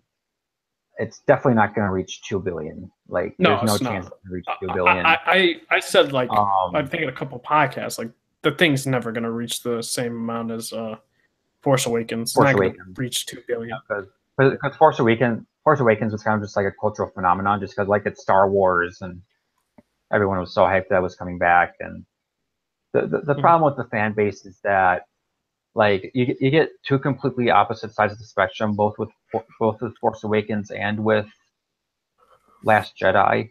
With Force Awakens, they were mad about how safe it was, and then with Last Jedi, they were mad about how risky it was. You kind of have to meet them in the middle because no matter what, they're gonna hate it. So you have to like find the middle ground on like the right amount of risk and the right amount of safeness, Mm. and then you'll find like the perfect middle ground for like the fans. But do you think that's Um, possible though? with the Star Wars fan base, probably not. Okay. Um, but yeah, like even with the audience score, like whether that's legit or not, there's still stories if it's legit or not. Supposedly, there's like a person with bots that's uploading negative reviews, I and that's never the problem with seen like Ron. I never seen that type of score, audience score wise, And that, for this movie in Rotten Tomatoes. yeah, and that's the problem with like Rotten Tomatoes and like IMDb is that like you can post it without seeing them. You can post your score without seeing the movie, so it's kind of janky in terms of the system. that's why I trust Cinema Score more than the audience scores on Rotten Tomatoes. Mm-hmm. Because like what Cinema Score does is that they verify who they talk to, like they verify, like they base what Cinema Score is basically they pull people coming right out of the theater. Mm-hmm. So it's and like compared the 50%, the 50% audience score on Rotten Tomatoes to the A Cinema Score like it's completely different. So yeah, that's all I have to say. What about you, Talati? About the Star Wars fans and Star Wars fandom and the projections for the projections was good, and I think it excelled because don't forget Star Wars is a big, huge company, and with the backing of Disney, it'll exceed even further. But with the fandom, some fans are hating on it, and some fans aren't gonna hate on it. Reason behind that, it's simply because of what happened in the movie, and I can see that being the case. And I think what needs to be the case now, though, is Episode 9 needs to be even bigger, even huger. But on top of that, it needs to have something that everyone to enjoy, and not something what people can judge on. Sorry about me yawning. But yeah, something for everyone to be excited for the next couple of years. It comes out in 2019, Mhm. right? Star Wars Episode 9. Yeah, so something to Yeah. excited for next year, for sure. Are we all in agreement that Han Solo is not gonna make $1 billion? No. I would. I don't think he'll ever make $1 billion. I think he'll probably make about 800, maybe less, 750. I think way less. What do you think? 500? Maybe 300, 400. 300? Okay. Like, let's be. I don't know. I don't think it's gonna be that low. I think you're being a bit too pessimistic. I think No. What I mean by that is not because of the quality of the movie per se. It's the placement of the movie doesn't make sense. Like, I'm scratching my head why it's a couple weeks after Avengers, the same month as Avengers. It doesn't make sense. But didn't they move it though? No, it's still May. Yeah, then that's a problem. That's what I'm saying. like it doesn't make sense why they still have it in May because you're you're cannibalistic right there. Yeah, you haven't even marketed the movie yet. Like, yeah, it's May 25th so far. Yeah, May 25th. Mm-hmm. Like, we've only seen a couple production stills, and like that's all. And there's like this fake. See, I'm not. Is it a fake or a real poster going around or whatever? I don't know.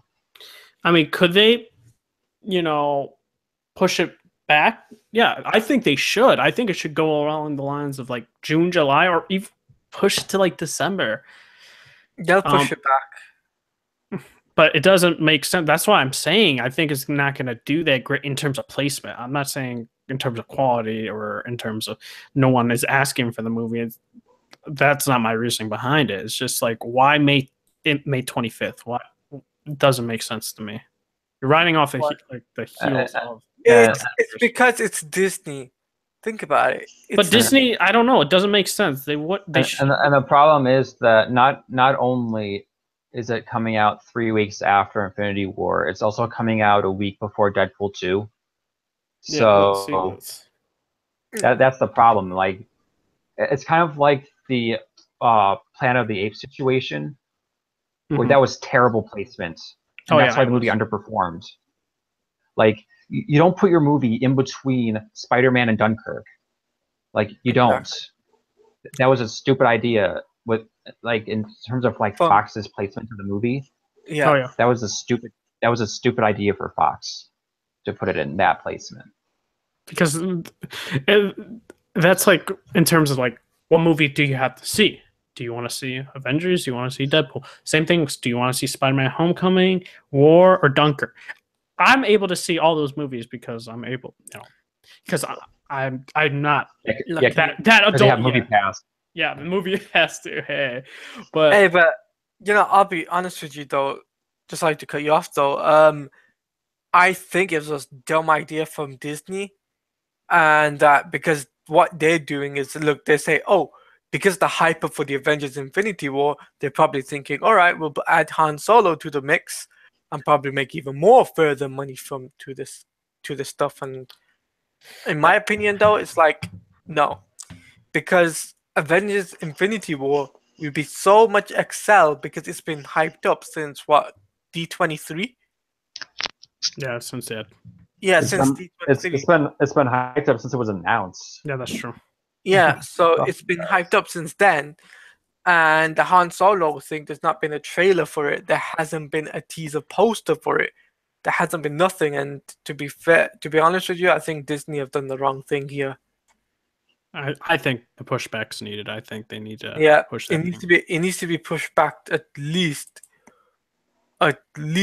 6 months. 6 to But 12 months. but the problem is, I don't think there's anywhere to put it because like June, but there's already Aquaman in December. They don't want to. End of December though, isn't it? Christmas time. Yeah, but the thing is, like, Star Wars is prime. Like, Christmas is now prime Star Wars season. So Yeah. But the problem is with November, they would have to deal with Dark DC. Phoenix. November they would have to deal with Dark Phoenix. October they would have to deal with Venom. I guess put it in September because September is usually like a slow month.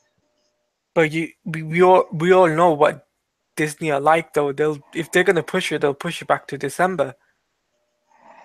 Or just put it in the first weekend of August. That's like a big box office. I would agree with that. So it's like that's where Rise of the Planet of the Apes came out. That's where Suicide Squad came out, and like they made a lot of money. No, I agree with Spectre on that front. It makes sense to put in August. I think that's the best date to like utilize. Like get all the money's worth. It does make sense to get all your money's worth when. Yeah. You have Avengers and Deadpool. And it doesn't make sense when you're making that deal too with Fox, right? Yeah. You're getting those properties, you're just straight up cannibalistic. It's cannibalism. Yeah. You're not going to make as much money if you end up doing so. We got 2 more things left. Netflix buying I say Netflix. Apple buying Netflix. This is, to me, when I'm hearing about this, it's rumor / report. I don't fucking know. I think this isn't good. I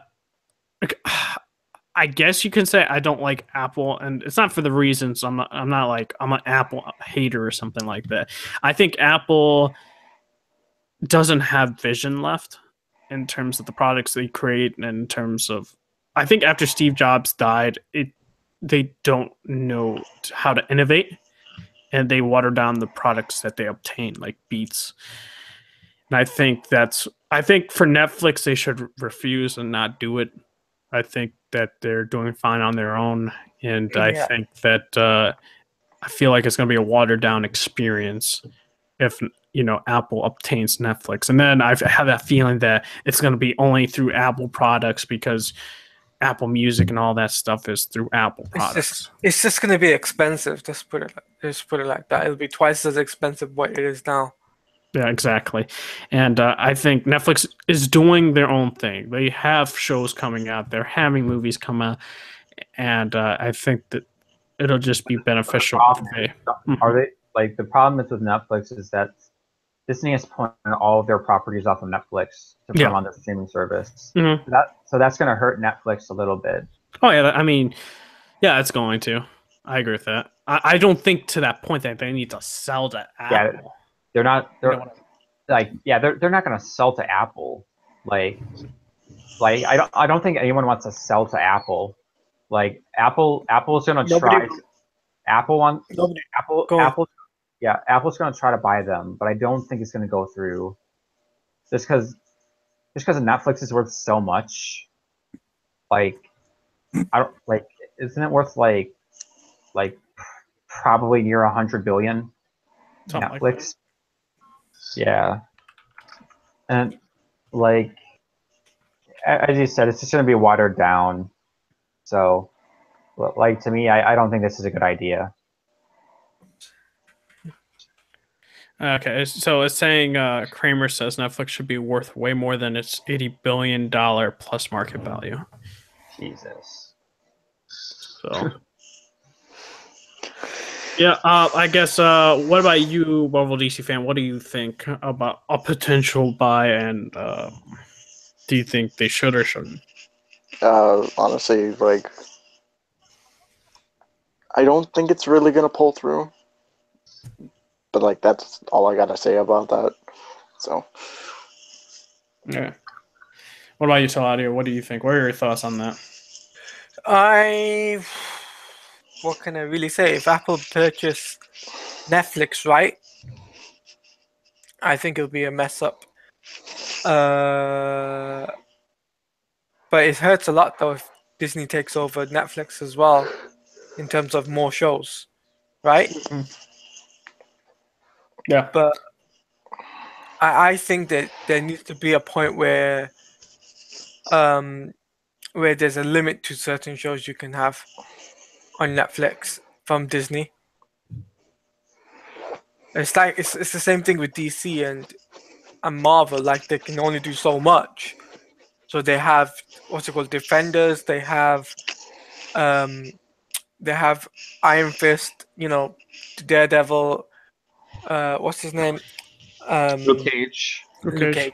Yeah, Luke Cage and Jessica Jones. So those are the main shows that they're gonna have Netflix. They're not gonna bring on what's it called, Agents of Shield, because that show is gonna be cancelled anytime soon. I can see that being the case. But yeah, I don't think Disney needs to put any more shows on Netflix anymore. Question for you guys, transition, and then I'm gonna give off, floor to Inspector for something real quick, and say a piece real quick after, before that. So what are your guys' top movies or most anticipated movies coming out for 2018? And I'll end up going. I'll say Black Panther. There's no order, of course. Black Panther, Avengers, Incredibles, Aquaman. Oh my gosh, any other movie, boys? Help me out. Help me out. Is there any other movies here? Those are the only movies that come to my mind. Deadpool. Oh yeah, Deadpool.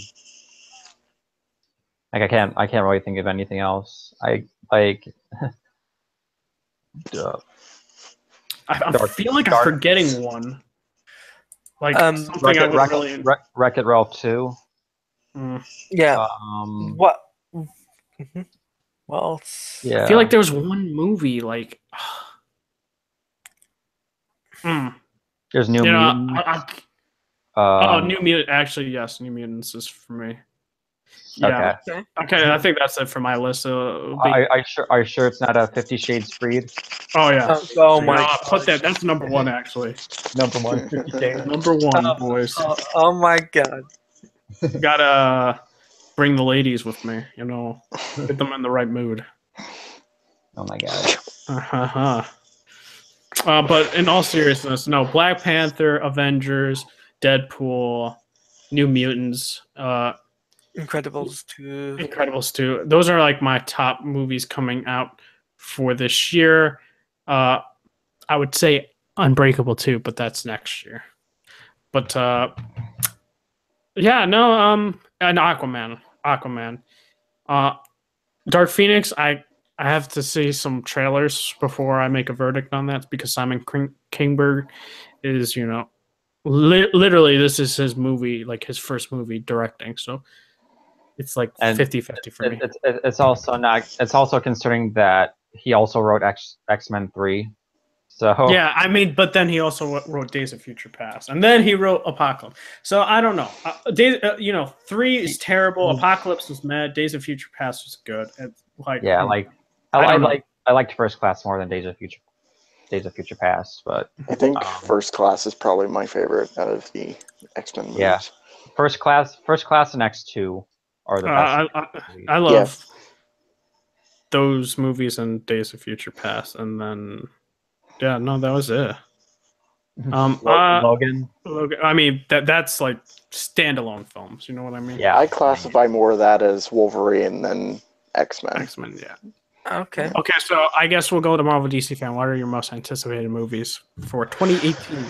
Oh man, I think out of like my top three, it would probably just be more along on Marvel's case because it's Black Panther, Deadpool, and then Avengers: Infinity War. Okay. And like the other projects, I'm a little excited for too. Like New Mutants looks interesting. Venom, I want to see more of it. I completely forgot about that movie. Yeah. Venom, Into the Spider-Verse. I kind of want to see a little bit more of it to see if it's any good or not. And then I don't know about Dark Phoenix. I don't know if I want to get excited for it. But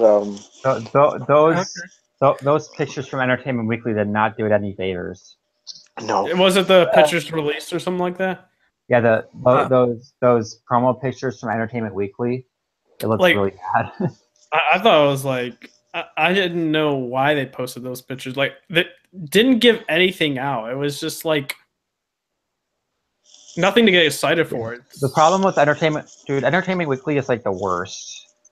But like when it comes to magazines, I always pay more attention to like Empire, because Empire does good coverage. Yeah. EW does like really bad coverage. Mhm. Yeah. Okay. What about you, Taladia? What do I think about No, my future DC game? DC game. Sorry, movies. Yeah. What are your like top Most 20? most anticipated movie. anticipated? Most anticipated. Incredibles 2, Avengers: Infinity War, Aquaman. There's also I'm also looking forward to Black Panther. I'm also looking forward to. There's quite a few others as well. But those are like good top ones, right? Yeah, those are my top ones. All right. What about you, Inspector? My number one is definitely Black Panther. I am so excited for Black Panther. I'm also looking forward to Aquaman. I'm looking forward to Deadpool 2.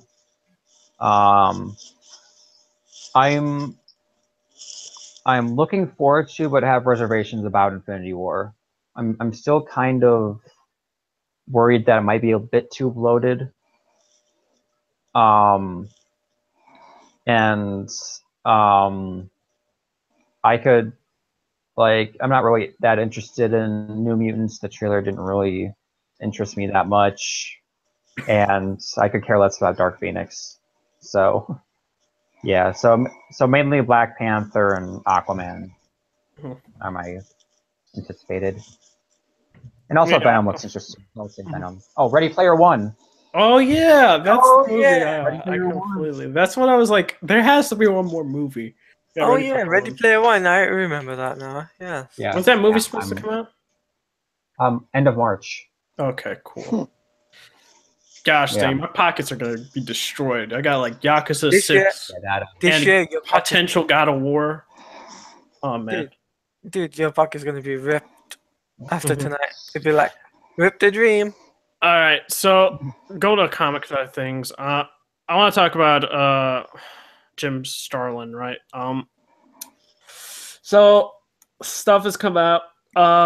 Wait, so just so we get so people know who Jim Starlin is. He's the creator of Thanos. He's also the creator of Scrolls.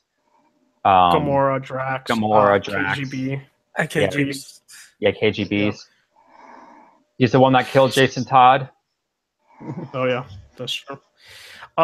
So if I get the story straight, correct me if I, mess up some details. From what I was hearing, he's been with Marvel for quite a long time. He was trying to get a storyline out that he was working on. I don't know if I think it was for Thanos. Yeah, what the story is that he was creating a Thanos graphic novel. But the thing is, it was too close in pitch to the Thanos, to a story that was being pitched for the Thanos book, the Thanos ongoing book, and they decided to scrap the graphic novel, and they didn't give him compensation for it. So that's, and like he already had it drawn, like I think it was like fully drawn, and it was supposed to come out like in a month. Yeah. Like it was supposed to come out like next month. Mhm. And it was like almost done, and they like totally scrapped it, and they didn't give him compensation for it. Yeah, So, and then he like later said, he quit Marvel, and he talked about how much money he's made from Marvel films and DC films. Literally, he makes zero money off of the Marvel films. When he created like Gamora Trax and Thanos, but then KGB, he's made a lot of money off of him, and he was yeah. just in Batman v Superman, which is pretty bad. I'm not gonna lie. You're the creator of three. When your character is only in the movie for 30 seconds to a minute. For like 2 minutes, or like 5 minutes, I would say, for 5 minutes, and you get more from him than a character, you're probably the biggest character you created, more compensation for the biggest character that you created. That's kind of sad. Yeah. Which I guess I wish that Marvel Studios would do something more to compensate the creators for their projects, and it doesn't seem like they do that, which is kind of sad, to say the least. Because I feel like in a way you created those characters, and granted, they're owned by Marvel, but still, it kind of shows a level of respect, I guess, if you were to compensate them for the hard work when it's on a film picture. You know what I mean? Yeah. But it doesn't seem that way. I guess now we'll quickly. I guess I'm going to quickly talk about what's been happening with Marvel as of lately. So there's a lot of cancellations happening, right? Miss America, thank goodness, is being canceled. That shit was a travesty in of itself. It's all politics, terrible storytelling, art awful. Not much to say for that. I'm glad it's gone. Here's the thing about those cancellations. The problem with those cancellations is that people are making it a political statement when it's not, because they're saying, oh, all these books were like characters of color or LGBT. It's like they're not canceling it because of that. They're canceling it because it was selling really bad. Like the last issue of America sold 8,000 copies. That is terrible. Oh yeah.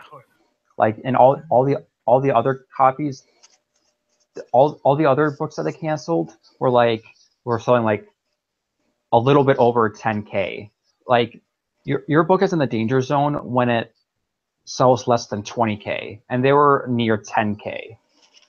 And that's really bad. The main problem with Marvel is that they have a marketing problem. They don't market their books. The only books that they market are their events, and like probably Captain America. Like the only books they market are their event books and the books that tie to the movies. They don't market any other books. That's why they cancel all their books. Yeah, because they don't let their books gain an audience before they cancel them. Exactly. And if you look at DC, what DC did, they had one of their books was Superwoman. Superwoman didn't sell well, but they had Superwoman. Instead of canceling it after six issues, they let it run its course to 18 issues. And same thing with Blue Beetle. Like Blue Beetle is about to end, I think, at like issue 18 or 19. And like they let like that book, like I didn't read that book. I read the first issue and dropped it. But like Blue Beetle isn't really my type of character anyway. So like, and Blue Beetle has like his very vocal fan base. So they let that book run its course, and it found its audience. Same thing with like Cyborg and like all those other monthly books that DC has. Yeah, that's a problem with Marvel. They just like throw a book out, they don't market it, and they cancel it 6 issues later. And people get mad when they shouldn't, because it's Marvel's fault, not their fault. And the problem is that people speak out when they have all these cancellations. The problem is that those people don't buy the books, so they're also part of the problem. Oh yeah. No, Because I know what you mean. Because they pirate the books, and that's even worse. Like, if you like the comic, don't pirate it. Buy it. Support the comic that you like. Mm-hmm. If you want the comic to keep going on, buy it. That shows the company that you like it, and it might last for more than 6 issues. Yeah. What else? Iceman's being canceled. I know that for a fact. Yeah, Iceman, Luke Cage. Luke Cage. Yeah. Luke Cage. I feel Luke Cage isn't a very popular character. He's very he's very niche. Niche, I would say. Yeah. I mean, I can understand why to cancel it.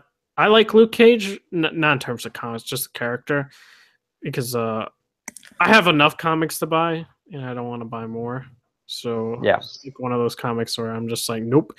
See, just leave them on Defenders, and that's fine, I guess. But Defenders is also ending because Bendis is going to DC. Oh yeah.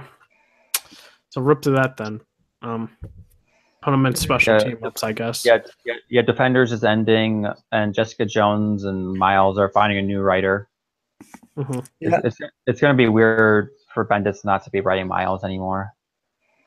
Yeah. Like that character's been his like baby. Oh, yeah, for a while. For a while. Yeah, I'm glad though Iceman's canceled. I just like my whole problem, I guess, with Iceman right now is like they just drastically changed him. Yeah, the problem is that they made him gay. Yeah, when he was the problem is straight. how they made him gay was so. No, Jean Grey was straight up. No, you're gay. You're gay. It's like Iceman. No. Iceman. It's like it was so stupid how they did that. No, like he repeated saying, "No, I'm not gay. No, you're gay, man." It's like, what do you mean I'm gay? It's like, I guess I'm gay then. I was like, people were making jokes about it. Like, Jean Grey straight up made him gay. And I was like, I wouldn't be so surprised. Oh yeah. Wasn't Squirrel Girl? Was that still a thing or no? I think Squirrel Girl got canceled. Okay. No, I don't think it's getting canceled because it's big in schools. Like it's a big scholastic book. Whatever. I think those are the books though. I want to quickly just mention some comics that I think people should start reading now. And Chip Zdarsky is probably being one of my favorite writers now in Marvel Comics. He's improved a lot. A lot of people gave him shit early on, which tends to happen when your comics are okay or less than okay. Like now his writing has like improved a lot, and his like latest issues were really good. And I know me and Inspector were talking. I completely forgot the title, but he's also working on a what's the title? Marvel 2-in-1. Marvel 2-in-1. And I have friends that are reading that book right now, and they really like it. And it's like kind of like it has that feel for Fantastic Four. If you're into Fantastic Four, yeah, it's a book with the Thing and Human Torch. Mm-hmm. You should pick it up and read it. I think it's really good. From my friends, they said it's really good. So I haven't read it. Maybe once they do like a collection, I'll read it because I'm not willing to spend the money right now. I want to announce though. Say Dan Slott is off of the. He's finishing the last issues for his story arc, or this new storyline. And then he's off of the Amazing Spider-Man, and it's been a long time for him to be writing the Amazing Spider-Man series. I feel like his last good story was Superior Spider-Man, and it just went downhill, way downhill, just with like retarded plot points and making Spider-Man rich. It I just would doesn't agree, make honestly. sense. Yeah, just basically made him Iron Man. Yeah, it really didn't make sense. And I guess I know some people want Chip Zdarsky to do the Amazing Spider-Man run, but I But don't think he's doing spectacular right now. So I Yeah, don't. that's what I'm saying. I don't think Like, he should leave that and then go do. there's a few rumors. The big rumor is that Nick Spencer might take it over, but I think the problem with Nick Spencer is that people still have Secret Empire in their minds, so I don't think that would Yeah, be a good no, no, please no. I'll be against that. Which is weird because he wrote a series called Superior Foes of Spider-Man. I heard that was a really good series. I Maybe he's good writing Spider-Man, but yeah. big Then I don't events, know who no. else. I don't know who else is in the front running. I just heard that Nick Spencer might. Maybe the writer for Amazing Spider-Man, Renew Your Vows. Oh, Maybe. Jerry Conway. Maybe. Well, because no, Jerry Conway left for Renew Your Vows, and now Jody Hauser's writing Oh, okay. Renew Your Vows. I Yeah, don't know. it's a totally different creative team for Renew Your Vows now. That's my guess. I don't know. I don't know who could take it up. Yeah. Then DC side of things, I want to quickly say Rebirth. Doomsday Clock. Yeah. I didn't get to read it. I got friends No. that seen. I'm not spoiling it for anybody. Yeah, don't spoil, please. Me and I still need to Inspector pick it have up. read it. Me and Inspector have read it, so what we can only say is that it's a good read. What we gotta say, it's a good read, and and also it's really interesting. Read the backup material because it really sheds light on different stuff. Is it very similar to the Doomsday Clock 1 with the back pages, or no? Yes, but it's very similar, but it's there's this big revelation in Doomsday Clock number 2, or that's introduced in the in the main story, and then it's kind of more detail in the backup. It's more newspaper stuff. I'll just say it's called the Superman Theory, and it's really interesting. Is the same artist still on board? Like, is he gonna be there throughout the? It's gonna be the same creative team throughout. Yeah. Okay, good. It's gonna be the same artist throughout. Because they announced, they announced that it's going, to make sure the quality is consistent. They're taking 2 skip months, so March is going to be a skip month, and August is going to be a skip month.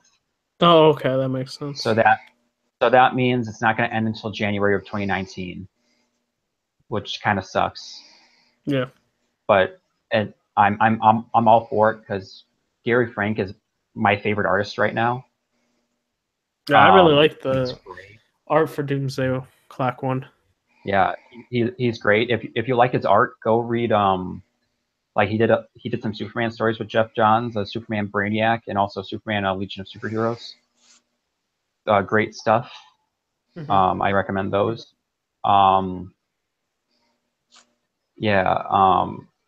It's very interesting, and I know a lot of people, especially big Watchmen fans and Alan Moore fans, are kind of trepidatious because they don't like when Watchmen is touched, because it's so seminal and it stands on its own. But I don't mind it, and I like where the story is going. There's a really funny scene. All I gotta say is that it includes pancakes. Oh boy! You know what I'm talking about, Taladia? Yep. The pancake scene. That was hilarious. I love it so much. But from what I've read in Doomsday Clock 1, He like the original graphic, for Doomsday. The Not style of Watchmen. It's like it feels very like straight up Watchmen. Watchmen, like Yeah, it feels like Watchmen, but when in the second issue, it feels more like a classic like DC book. Mm-hmm. Hmm. So That's interesting. it's really interesting, and so what I'm loving these new characters, Marionette and Mime. Like these new characters are really interesting. I gotta pick it up. I would say for the New Year, or that people should get the Doomsday Clock. Yeah, get the first two issues My definitely. complaint though, like with Dark Knight Metal, in terms of art, like it's like on and off. Like sometimes it has really good art, and then sometimes yeah. it's No Me, comment that's on Dark Knight Metal. No comment on that. me. Like I've been outspoken on my opinions on Dark Knight's Metal. To me, the artist is Greg Capullo. I'm not the biggest Capullo fan because I feel his art his art is very sketchy, and I'm not a fan of sketchy artwork. I like more of the clean artwork. And also the problem, I get why Scott Snyder got Greg Capullo, because this is supposed to be like his big like send off for Batman, and Greg Capullo was his artist on New 52 Batman. But the problem with this is that there's so many things going on each page that the art gets so messy and muddled that it's kind of hard to follow.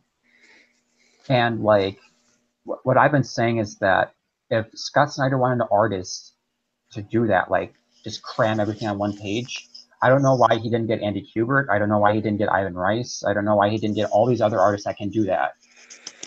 One of those artists. Greg Capullo's art shines when it has room to breathe, and there's not a lot of stuff going on.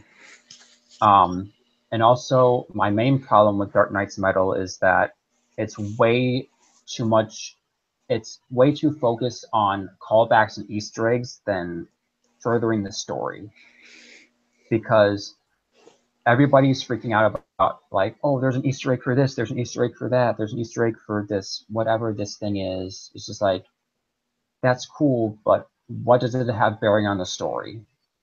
Mm-hmm. Like, it doesn't matter to the story at large. We're 4 issues in, and there's still exposition. Like this series is 6 issues long. We're 2/3 of the way through, and I feel we're only like because Scott Snyder is still like my main problem with Scott Snyder's writing style is that he's overly verbose. Like he has to explain everything. And that's the problem because like when you turn the page, there's like lines upon lines of text. I'm like, I don't want to read that. Like it becomes a chore to read, and it totally ruins the pacing of the book. And that's my main problem with Dark Knight's Metal.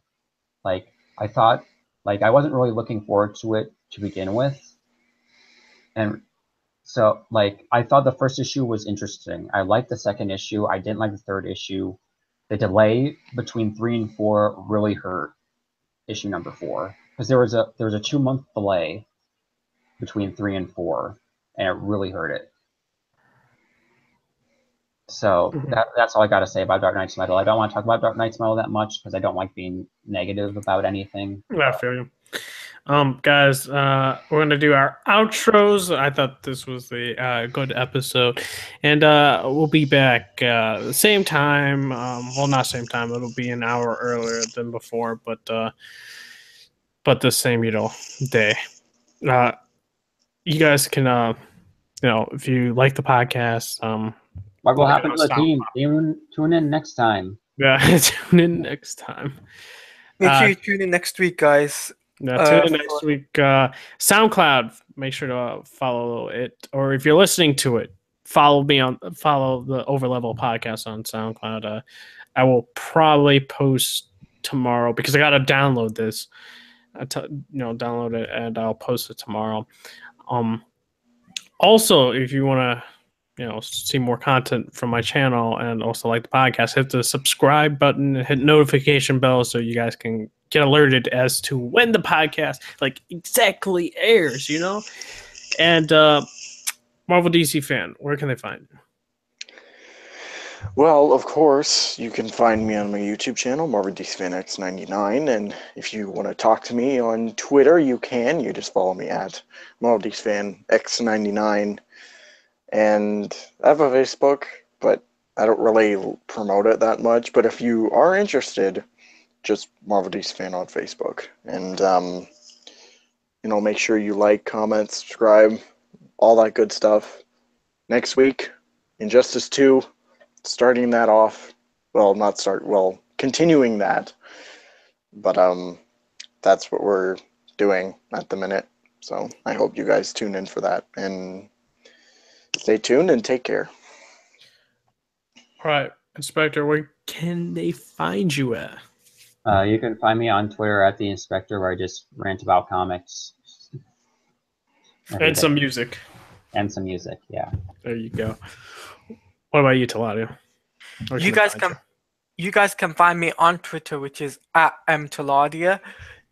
You can also find my YouTube channel, which is Taladia Plays, where I am currently working on a video for a channel update on the future of 2018, what type of videos I'm going to be bringing. You guys got to check that out. That video will probably be posted either this weekend or on Monday, Tuesday next week.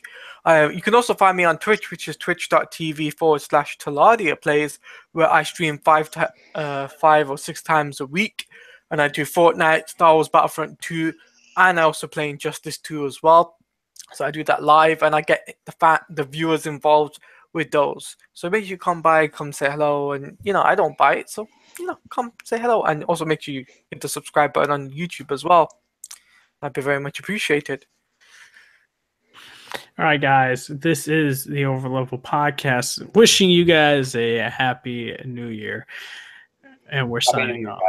Happy New Year, guys, and peace out. Happy New Year.